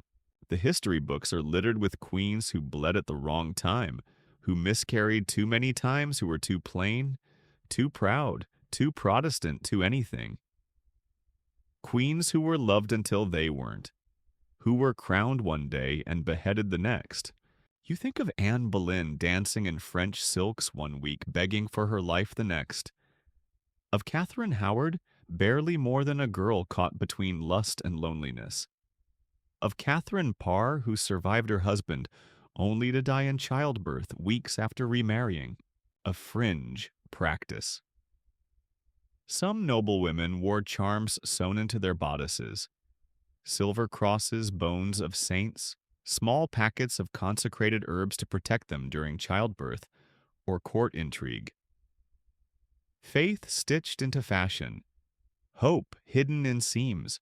So no wealth doesn't shield women from pain. It only disguises it. Behind every velvet curtain is another woman stitching. Behind every banquet is another woman fasting. Behind every crowned head is a woman calculating her words like coins in a dwindling purse. And yet they endure. They write when they can. They educate daughters. They preserve gardens and legacies and the very language that will someday be used to describe them. You turn from the manor's bells and return to your tasks. The noblewoman rides past veiled and silent. You both nod. You both understand. You both are playing different versions of the same game, and neither of you gets to write the rules. You hear it in song first, a lilting melody from a passing peddler, half-tuned and haunting. He courted her with roses red and left her pale in shame. Another tale of courtly love turned sour. The girl always ends in tears. Or worse, you hum the tune later while folding linens thinking of the stories women whisper when the men are gone. Tales of stolen kisses, secret trysts, young hearts broken by older men with titles and terrible intentions. Stories no one dares to tell in daylight, because romance in Tudor England is less about love and more about risk. It's a dangerous game, and women almost always lose. There's no such thing as dating. No long walks, no whispered phone calls. If you're single and seen talking too long to a man in the churchyard, eyebrows rise. If you're caught exchanging gifts, the gossip starts before you've even finished blushing. Love, if it exists, is expected to bloom after marriage, not before. Anything else is sin. And sin for women is not theoretical. It leaves evidence round and undeniable. Mainstream fact. An unmarried woman who became pregnant in Tudor England faced not just social disgrace but legal and financial ruin. Bastardy laws held the mother fully responsible, often fining or imprisoning her, while the father was let off with a token payment, if acknowledged at all. So when you fall in love, and you will because hearts don't know about laws, you must hide it. Carefully. You glance, not stare. You laugh only when others do. If he touches your hand even by accident, your breath catches like you've swallowed a wasp. And still the stories circulate. Noble women falling for poets, servants whispering with stable boys, merchant daughters exchanging letters hidden inside baskets of bread. Because for all its rules, Tudor England is full of longing, and women know how to keep secrets until they can't, because secrets leave trails, a missed period, a letter that falls into the wrong hands, a jealous rival with a sharp tongue, and when you're found out, the fallout is swift. If you're a noblewoman, you're sent away, maybe to a country house, maybe to a convent. If you're very unlucky, you're put under house arrest like so many of Henry VIII's discarded favorites. Love, it seems, can be treasonous. If you're a servant, you're dismissed. No reference, no coin. Possibly a public whipping. If you're pregnant, you might be forced to name the father in court, even under threat of jail. He denies it. You bear the child alone. You might be lucky enough to find charity, or you might leave the baby at the church steps and never speak of it again. Fringe tidbit. Some women tried to induce miscarriages using tansy or rue herbs believed to bring down the courses. Others drank steeped steel filings or ash mixed with beer. The results were unpredictable, painful, and often fatal. Even queens couldn't escape the trap. Anne Boleyn was accused of adultery with multiple men charges now widely seen as false, politically motivated, and grotesquely public. She was beheaded. Her final words were prayerful. Her heart never left the stage. Romantic literature of the time is no help. Ballads and plays often portray women as either pure or ruined, no in between. A girl who loves too freely is punished. A girl who resists too stubbornly is mocked. Shakespeare's heroines die in droves, even the clever ones. Historians still argue how widespread forbidden romances were, especially among the lower classes. But surviving records letters, court documents, parish fines tell us plenty. Love existed, so did heartbreak. And the punishment was always heavier for women. You learn to be careful, not cautious careful. There's a difference. You don't just avoid danger, you study it. Learn its steps like a dance. You learn to smile without promising, to withdraw without offending, to never meet in the same place twice, to bury feelings so deep even you forget where you left them. One curious custom. In some rural areas, girls performed divining rituals to glimpse their future husbands, sleeping with rosemary under the pillow, walking backwards through gardens at dusk, staring into mirrors on St. Agnes Eve. It was harmless magic, harmless hope, and sometimes all they had, because in Tudor England, falling in love is not a dream. It's a calculation. You must weigh his station, his intentions, his mother's opinions, your father's temper. Your own heart is the last thing on the list if it's on the list at all. And yet, women still dream. They dream while grinding grain, while stitching cuffs, while listening to ballads about shepherds and maidens that somehow always end in ruin but still feel worth hearing. They dream of letters signed in haste, of hands brushed in shadow, of someone choosing them not for a dowry, not for heirs, not for politics, just for them. You catch yourself dreaming too, just once, in the quiet, before the house wakes. A boy you saw in town, a line of verse you can't forget. But you push it away. You fold the sheet. You hide the thought. You hum the sad song again, this time softer. Because love stories in Tudor England are rarely written by women. And when they are, no one lets them end happy. You turn 30. No bells ring. No feasts are held. No one writes a poem in your honor. In fact, no one says much at all except perhaps to note in a slightly lowered voice that you're still of childbearing age but starting to fade. 30 is a quiet milestone in Tudor England, especially for a woman. You've entered the most dangerous phase of life. You're no longer young, but not yet old enough to be safely invisible. And that means you're officially between categories. Neither maiden nor crone, neither temptation nor memory, just watched. You're expected to have children by now. Multiple. Preferably boys. If you haven't, people assume you're barren, cursed, or being punished for some unnamed ancestral sin. If you have had children but failed to keep them alive, well, no one says it aloud, but they look at you differently. With something like pity, something like suspicion. And even if you've done everything right, married young bore heirs, kept a clean home, you're still navigating a treacherous tightrope. Because now you are no longer fresh. In Tudor society, a woman's value is tied to her youth and virtue. And youth doesn't mean energy or ideas or skill. It means skin fertility and the ability to obey without sighing too loudly. Once those begin to fade even slightly, you shift from hopeful to useful, then quickly to burdened. Mainstream fact. The average life expectancy in Tudor England hovered around 35-40, though that figure is skewed by high infant mortality.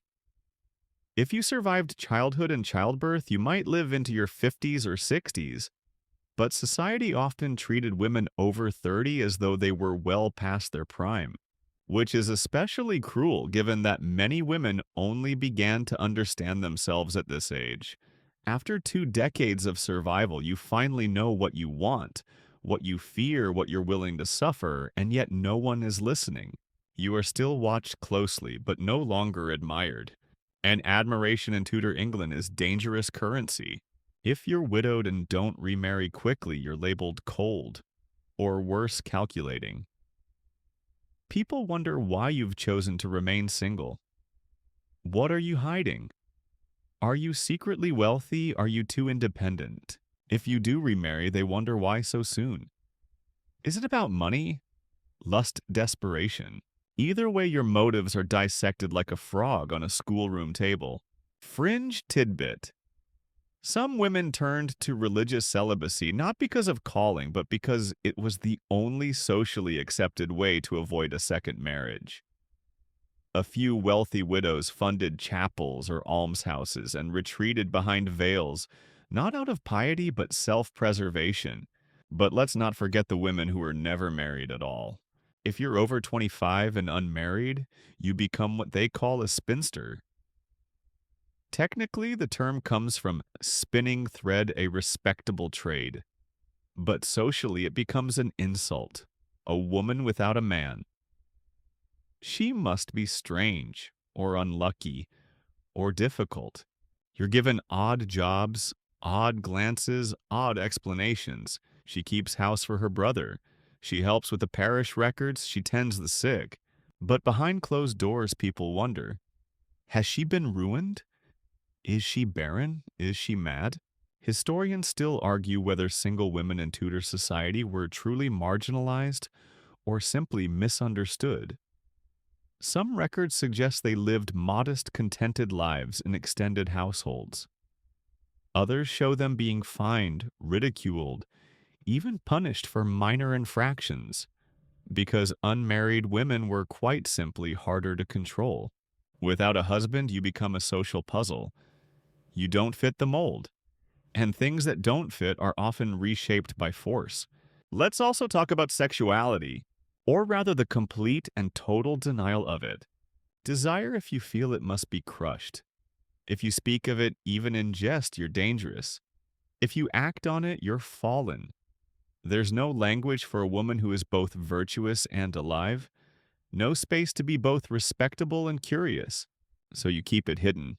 One quirky belief, it was thought that widows were particularly lustful. Once awakened, some clergy warned the fire of Eve burns ever hotter. As a result, widows were often subject to extra scrutiny. Some were forbidden from wearing bright colors or attending certain feasts too soon after mourning. So you dress modestly, speak gently, pretend you don't notice the young men staring then looking away. Pretend you don't remember what it felt like to be 17. Pretend you don't feel that ache in your chest when you hear music and remember a dance you never got to finish. Your friends begin to disappear. Some die in childbirth, some from illness. Some simply drift away married off, locked in homes sent to the country. Your world shrinks, but something else begins to grow. Not freedom, not exactly, but something quiet, resilient, yours. You begin to say what you think even if no one listens. You write small notes in margins. You tuck lavender under your pillow, not because someone told you to, but because you want to sleep well. You pray not for salvation, but for clarity. You start to hum songs that aren't about love or loss or longing, just songs for yourself. And sometimes you sit in the garden or by the fire or in a room that echoes with old noise and you feel something like peace. Not loud, not praised, but real. Because in Tudor England, surviving into middle age as a woman is rare. Thriving, that's rebellion. The bread is thinner this week, the broth saltier. You've had to stretch the food more than usual. There was a bad frost. The cow's gone dry. The peddler didn't come with oats, and though no one says it outright, everyone knows what's creeping in around the edges of your hearth hard times. Because when disaster strikes Tudor England, women are always the first to feel the cold. You're used to want. Hunger is no stranger. But this is different. This is the kind of hunger that settles in the bones. The kind that makes your fingers slow when kneading your knees, shake when standing too long. And while the men complain loudly, you do what you've always done. Make do, quietly, creatively, desperately. When resources dwindle, your needs vanish first. You serve your husband the better cut of meat. The children get the biggest ladle of soup. You eat what's left, if anything. And when the pot runs dry, you say you're not hungry, that your stomach is strange today, that you'll eat later. You won't. Mainstream fact. During periods of famine or economic downturn in Tudor England, especially in years like 1556 or the late 1590s, women bore the brunt of deprivation. They were more likely to reduce their own rations, go without shoes, or give up warmth to preserve the health of their family. You don't ask for more, there isn't more. You make bread from acorns, porridge from pebbly barley, soup from nettles and prayer. You trade the good wool you were saving for your daughter's wedding dress for dried beans. And you tell her it was too itchy anyway. The parish might offer help if they consider you deserving. That word carries weight. A deserving woman is pious, meek, sober, obedient, not outspoken, not strange, not suspect. If you're none of those things, or if someone has whispered otherwise, you get nothing. Fringe tidbit. Some church wardens kept pauper lists that divided the poor into the worthy and the idle. Widows who spoke too freely or had too many children out of wedlock could be denied bread for being promiscuous in grief. If a plague comes, and it often does, you're the one who nurses the sick. Not because anyone asks, but because no one else will. You boil linens, rub vinegar into doorposts, pray the black swellings don't bloom on your skin. You sit beside your child as they burn, whispering old lullabies with hands shaking. And if they die, you bury them with your own hands if needed. Wrap them in the cleanest rags you have. Dig where the ground is softest. Say the words the priest didn't come to say. And then you go home, because the others still need food. If your husband dies, the house becomes quieter but harder. If you own nothing in your name, and you probably don't, you might be turned out. If your son is old enough, he might inherit. If not, a cousin steps in. You become that poor widow, the one who needs a new match or new mercy. One strange practice. In some villages, widows would leave symbolic items, keys, rings, prayer beads at the church door as signs of humility, hoping the parish would take pity. Not charity, pity. The difference mattered. Even during good years when harvests are decent and trade is smooth, disaster looms like fog. One harsh winter, one failed crop, one sick cow, and the whole house tilts. And when things get tight, blame comes next. And it almost always lands on women. The ale's gone sour. You must have let the devil in. The children are coughing. Perhaps your prayers weren't pure. The fields are barren. Maybe it's your fault for arguing with your husband on market day. Historians still debate the depth of this scapegoating, but the records don't lie. Women were blamed for failed crops miscarriages, flooding everything that seemed just mysterious enough to need a human cause. And in hard times, a human cause becomes a human target. You know to keep quiet, to keep your head down, to smooth the blanket and not complain about the cold. If you sew by firelight until your fingers bleed, they'll say you're hardworking. If you rest, they'll say you're lazy. If you weep, they'll say you're hysterical. If you don't, they'll say you're heartless. There is no good way to suffer, only acceptable ones. Still, you find ways to soften the edges. A hot stone wrapped in cloth for warmth. A crust of bread left for a neighbor who has less. A candle stub saved for someone's prayer. You survive by helping others survive. And maybe they'll remember. Maybe not, but you do it anyway. And sometimes, just sometimes, another woman passes you a bundle of greens or a string of beads or a hand on the shoulder. No words. Just understanding.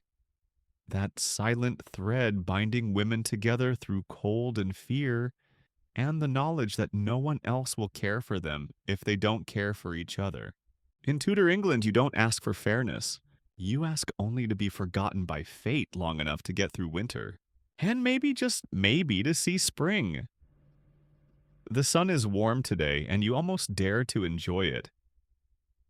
You sit near the garden wall mending a torn sleeve, the breeze rustling your veil. It's quiet.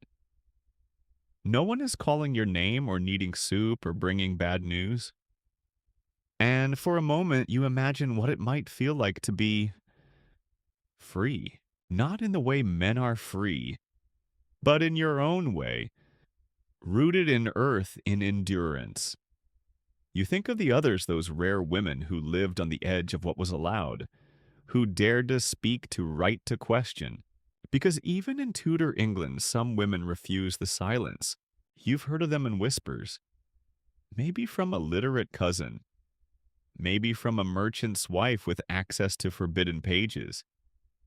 They are legends in corsets, names scrawled in margins, voices that somehow slipped past the gatekeepers.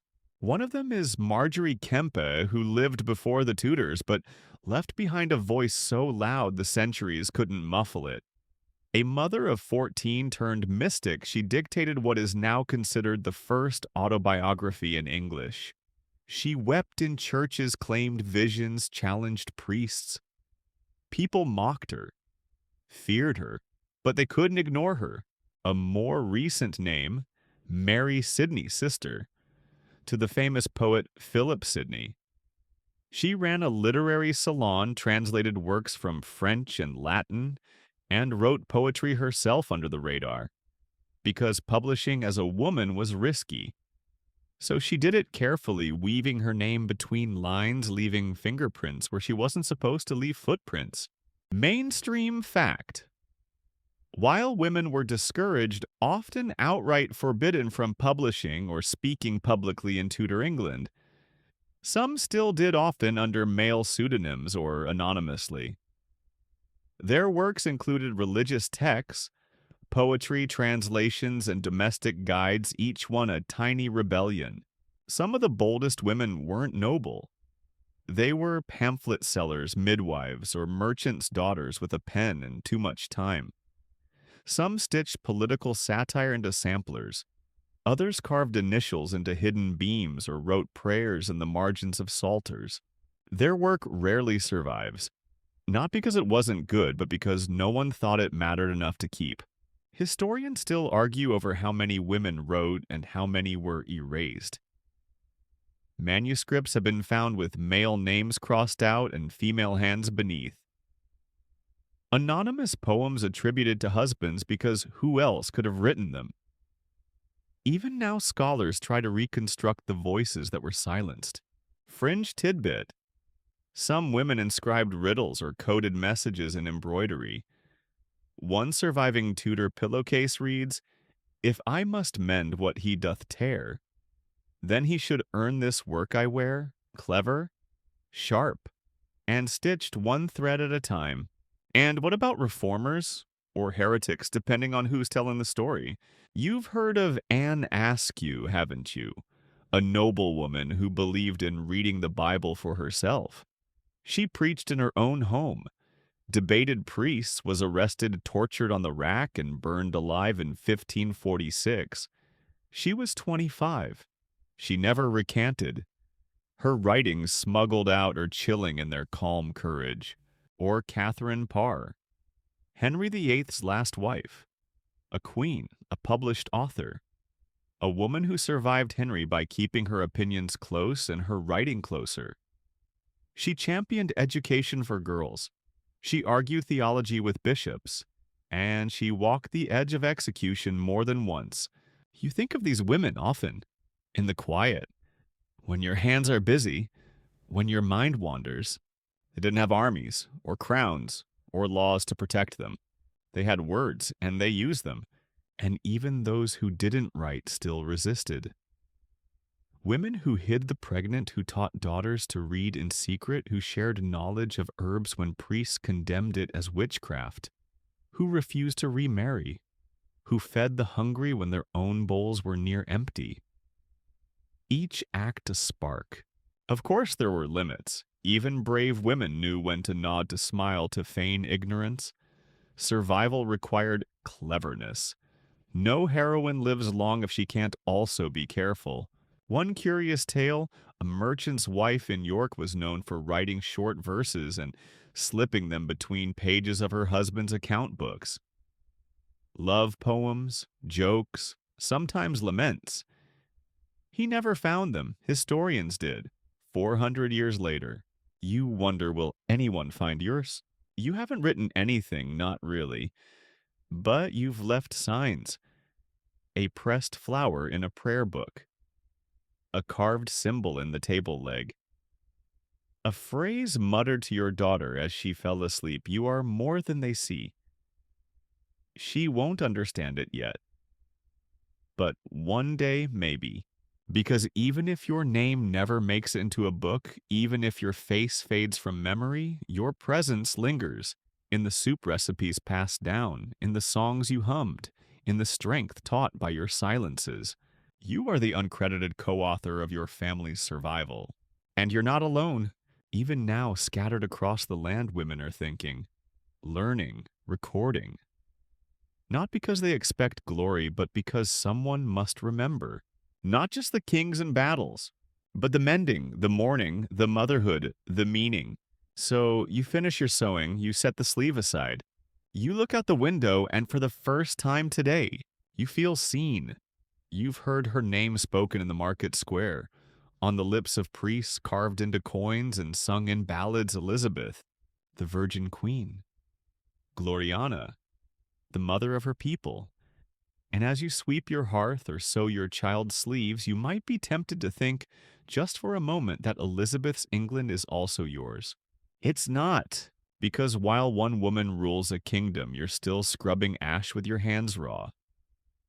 She sits on a throne of velvet. You sit on a three-legged stool. She signs proclamations. You sign nothing because your name doesn't exist on paper unless it's beside a baptism or a burial. Yes, there's a woman in charge now, but don't mistake that for freedom. Elizabeth Tudor is an exception, not a precedent. Mainstream fact: Elizabeth I reigned for 44 years from 1558 to 1603. She was highly educated, politically shrewd, and famously unmarried, coining the image of the sovereign queen beholden to no man. Her reign brought relative stability, naval victories, and flourishing arts, but it did not transform the condition of ordinary women. Your daily life is just as constrained as it was under her father Henry, or her sister Mary. You're still barred from the university, still excluded from guilds, still legally bound to your husband's authority. The Queen's portrait might hang in the manor, but your place in the world hasn't shifted an inch. In fact, the irony cuts deep. The more Elizabeth is adored, the more the rest of you are forgotten. She becomes a symbol of virtue, of strength, of divine femininity. And that means you must follow suit. Be loyal. Be pure. Be silent. After all, if the Queen can be perfect, why can't you? Fringe tidbit. Some women reportedly swore celibacy during Elizabeth's reign in honor of the Queen's virtue, forming informal communities of unmarried women who lived together, worked together, and, when possible, avoided marriage entirely. Some historians believe these quiet households were tolerated because they mimicked the Queen's image: chaste, dutiful, independent, but never outspoken. But you are not the Queen. You can't wear pearls, or refuse suitors, or scold bishops. You can't fund plays, or hire tutors, or keep your head when nobles grumble. Elizabeth has power because she inherited it, and because she never lets anyone forget it. You must ask permission to attend market outside your village. Still, Elizabeth's reign filters into your life. You hear her speeches echoed in the church, twisted into lessons about obedience.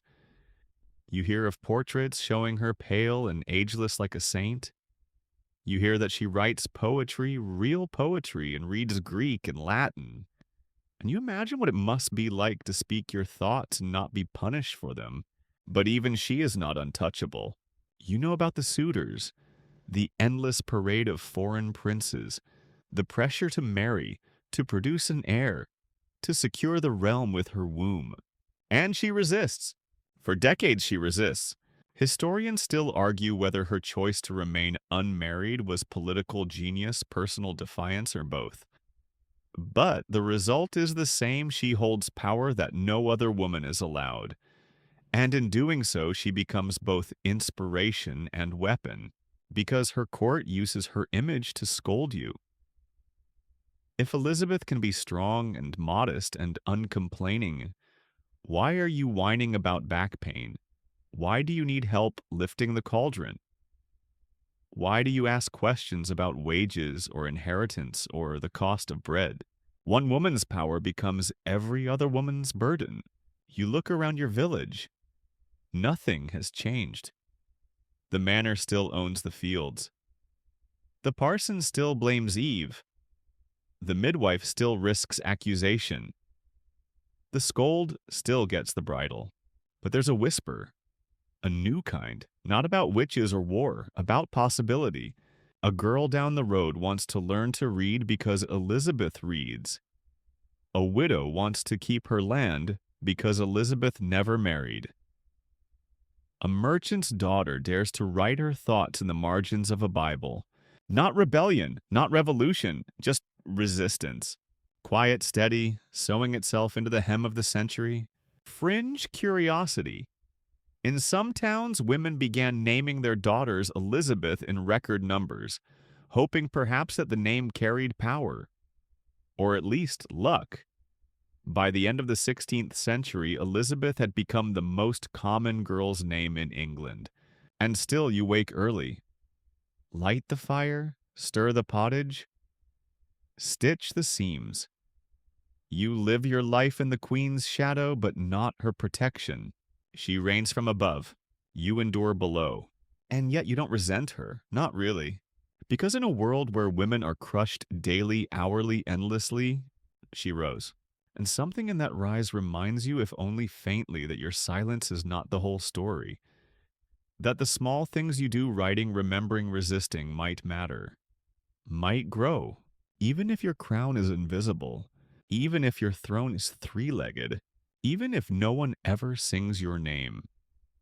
You hear it in the whispers of men at the tavern, in the careful words of traveling preachers, in the new pamphlets passed hand to hand in markets and alleyways that women are changing and not for the better.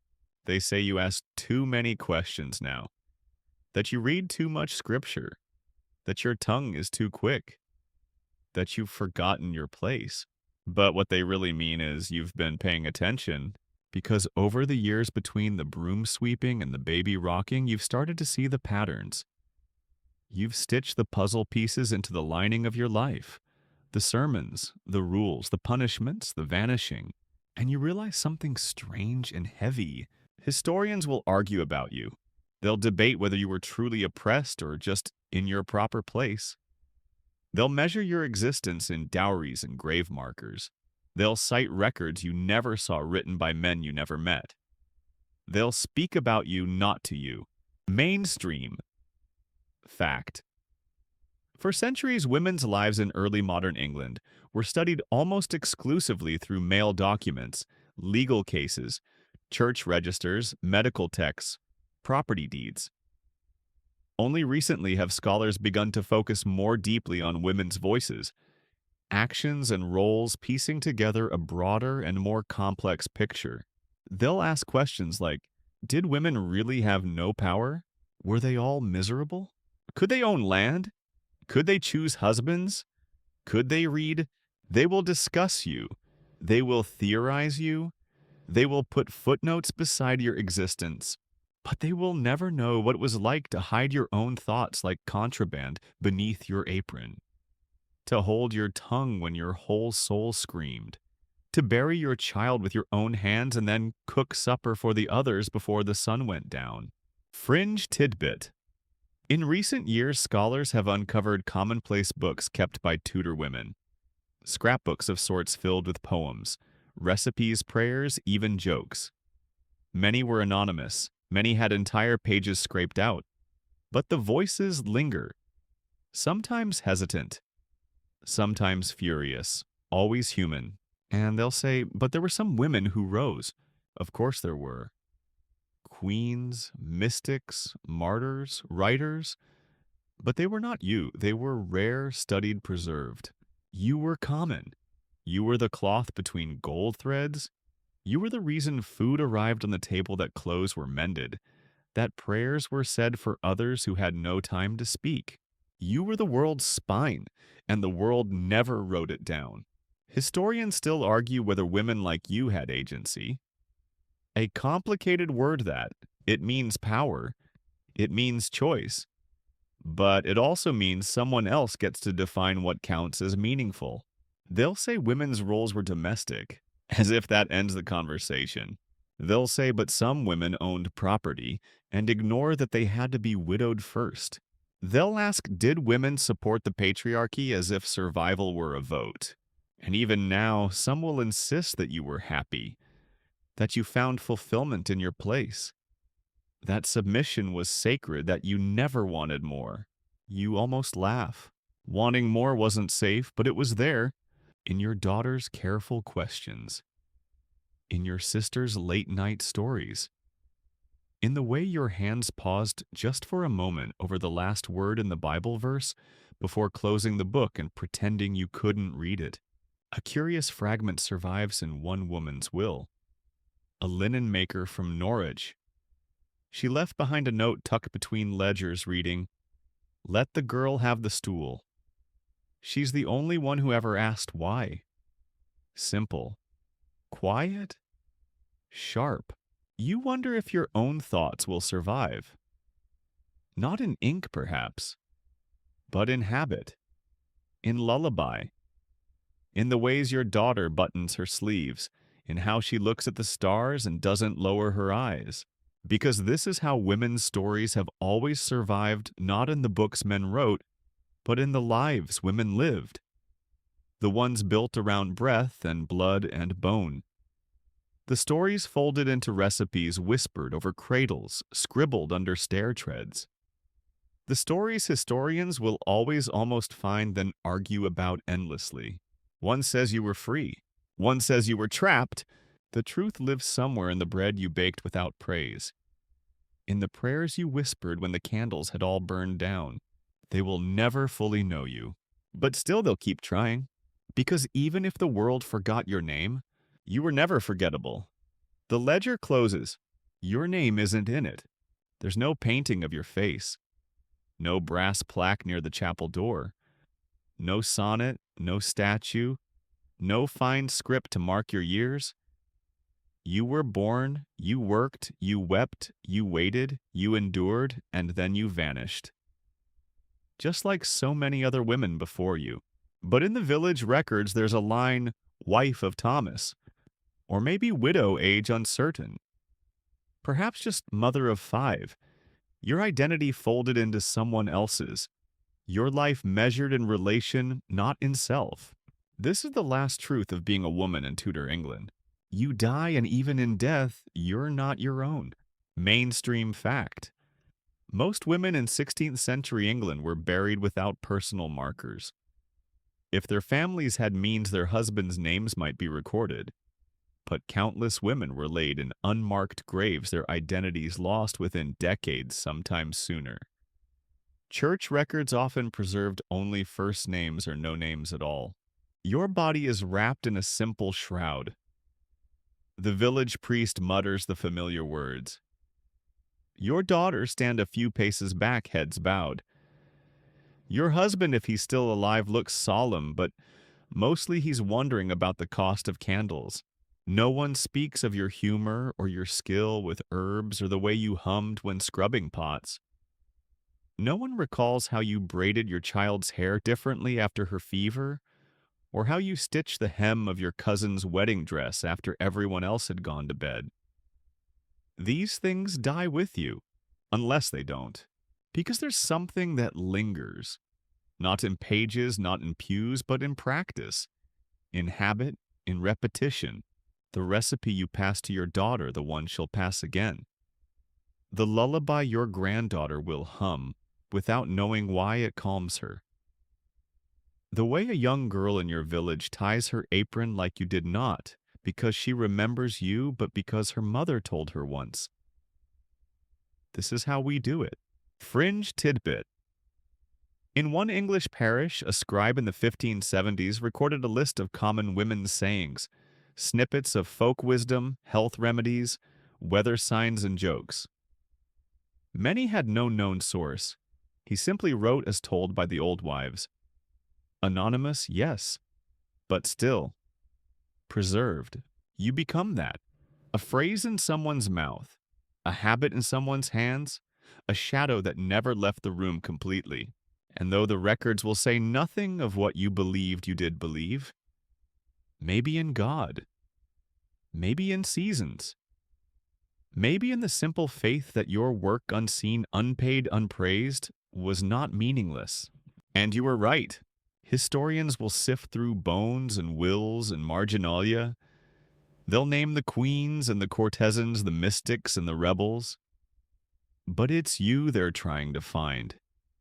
The thread that made the cloth. The hand behind the hearth. The heart that held the family together while no one was watching. You are the reason the next century will happen. You are the breath behind the pages. And though you were given no monument, no title, no songs, you mattered. Not loudly, but deeply. You are gone now. The fire is out. The broom leans against the wall, bristles soft from decades of use. A shawl still hangs from its peg scentless. The garden has gone to seed, but the house still standing still warm remembers. The ones who come after feel it though they can't name it.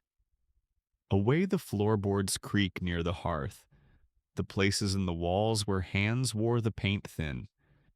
The silence that settles not as absence but as presence too familiar to remark on. This is the last stage of womanhood in Tudor England being remembered by those who were never told your name. Not in books, not in sermons, not in the ink of law or the metal of coin, but in gesture, in rhythm, in the parts of life you shaped just by living it. Your granddaughter boils water the way you did, always waiting for the second bubble before adding the leaves. She doesn't know why. She just does. Someone told her, that's how it's always been done. But the first time it happened, it was your hand. Your great-grandson repairs the chimney using stones you once helped carry. His wife sits by the fire humming the tune your mother sang to you. She doesn't know the words. She doesn't need to. Your name was never written, but it was kept. Mainstream fact. While the vast majority of Tudor women's personal histories are unrecorded, anthropologists and cultural historians trace their presence through practices, cooking craft folklore and ritual. Oral tradition and generational habits preserve more of women's lives than formal documentation ever could. You see survival leaves fingerprints. You left them on wooden spoons, on needle cases, in the soft dips of worn stone steps, in the way a child is rocked, a stew stirred, a hymn whispered. You were the voice in 100. Remember when that started without explanation? You were the mother of the girl who taught her daughter how to salt meat for winter, who then taught her granddaughter, who taught her neighbor's daughter. None of them knew your face, but all of them were shaped by your hands. Historians still argue whether women like you left a legacy, but there is no debate in the lintel beam that still holds. In the prayer muttered by instinct. In the instinct itself. You taught the world how to endure, and you did it silently. One final fringe note: some 16th century households would carve tiny marks into the backs of furniture, initials, signs, tally lines. Most have faded, but now and then someone polishing a Tudor chest will find a faint M or E scratched beneath the varnish. No one knows who she was, but someone does. Somewhere. You see, even if the world never asked your opinion, you gave it bit by bit. Even if you were never thanked, you gave everything. Even if your name was erased, your life stayed. And now, centuries later, someone lies in bed listening to this story, eyes heavy, thoughts slowed, and wonders why they feel like they've always known you. Because they have. Because you've always been here, just behind the curtain, just beneath the floor, just outside the frame. You were never gone. You were woven in. So now let the fire fade low. The candles flicker to blue.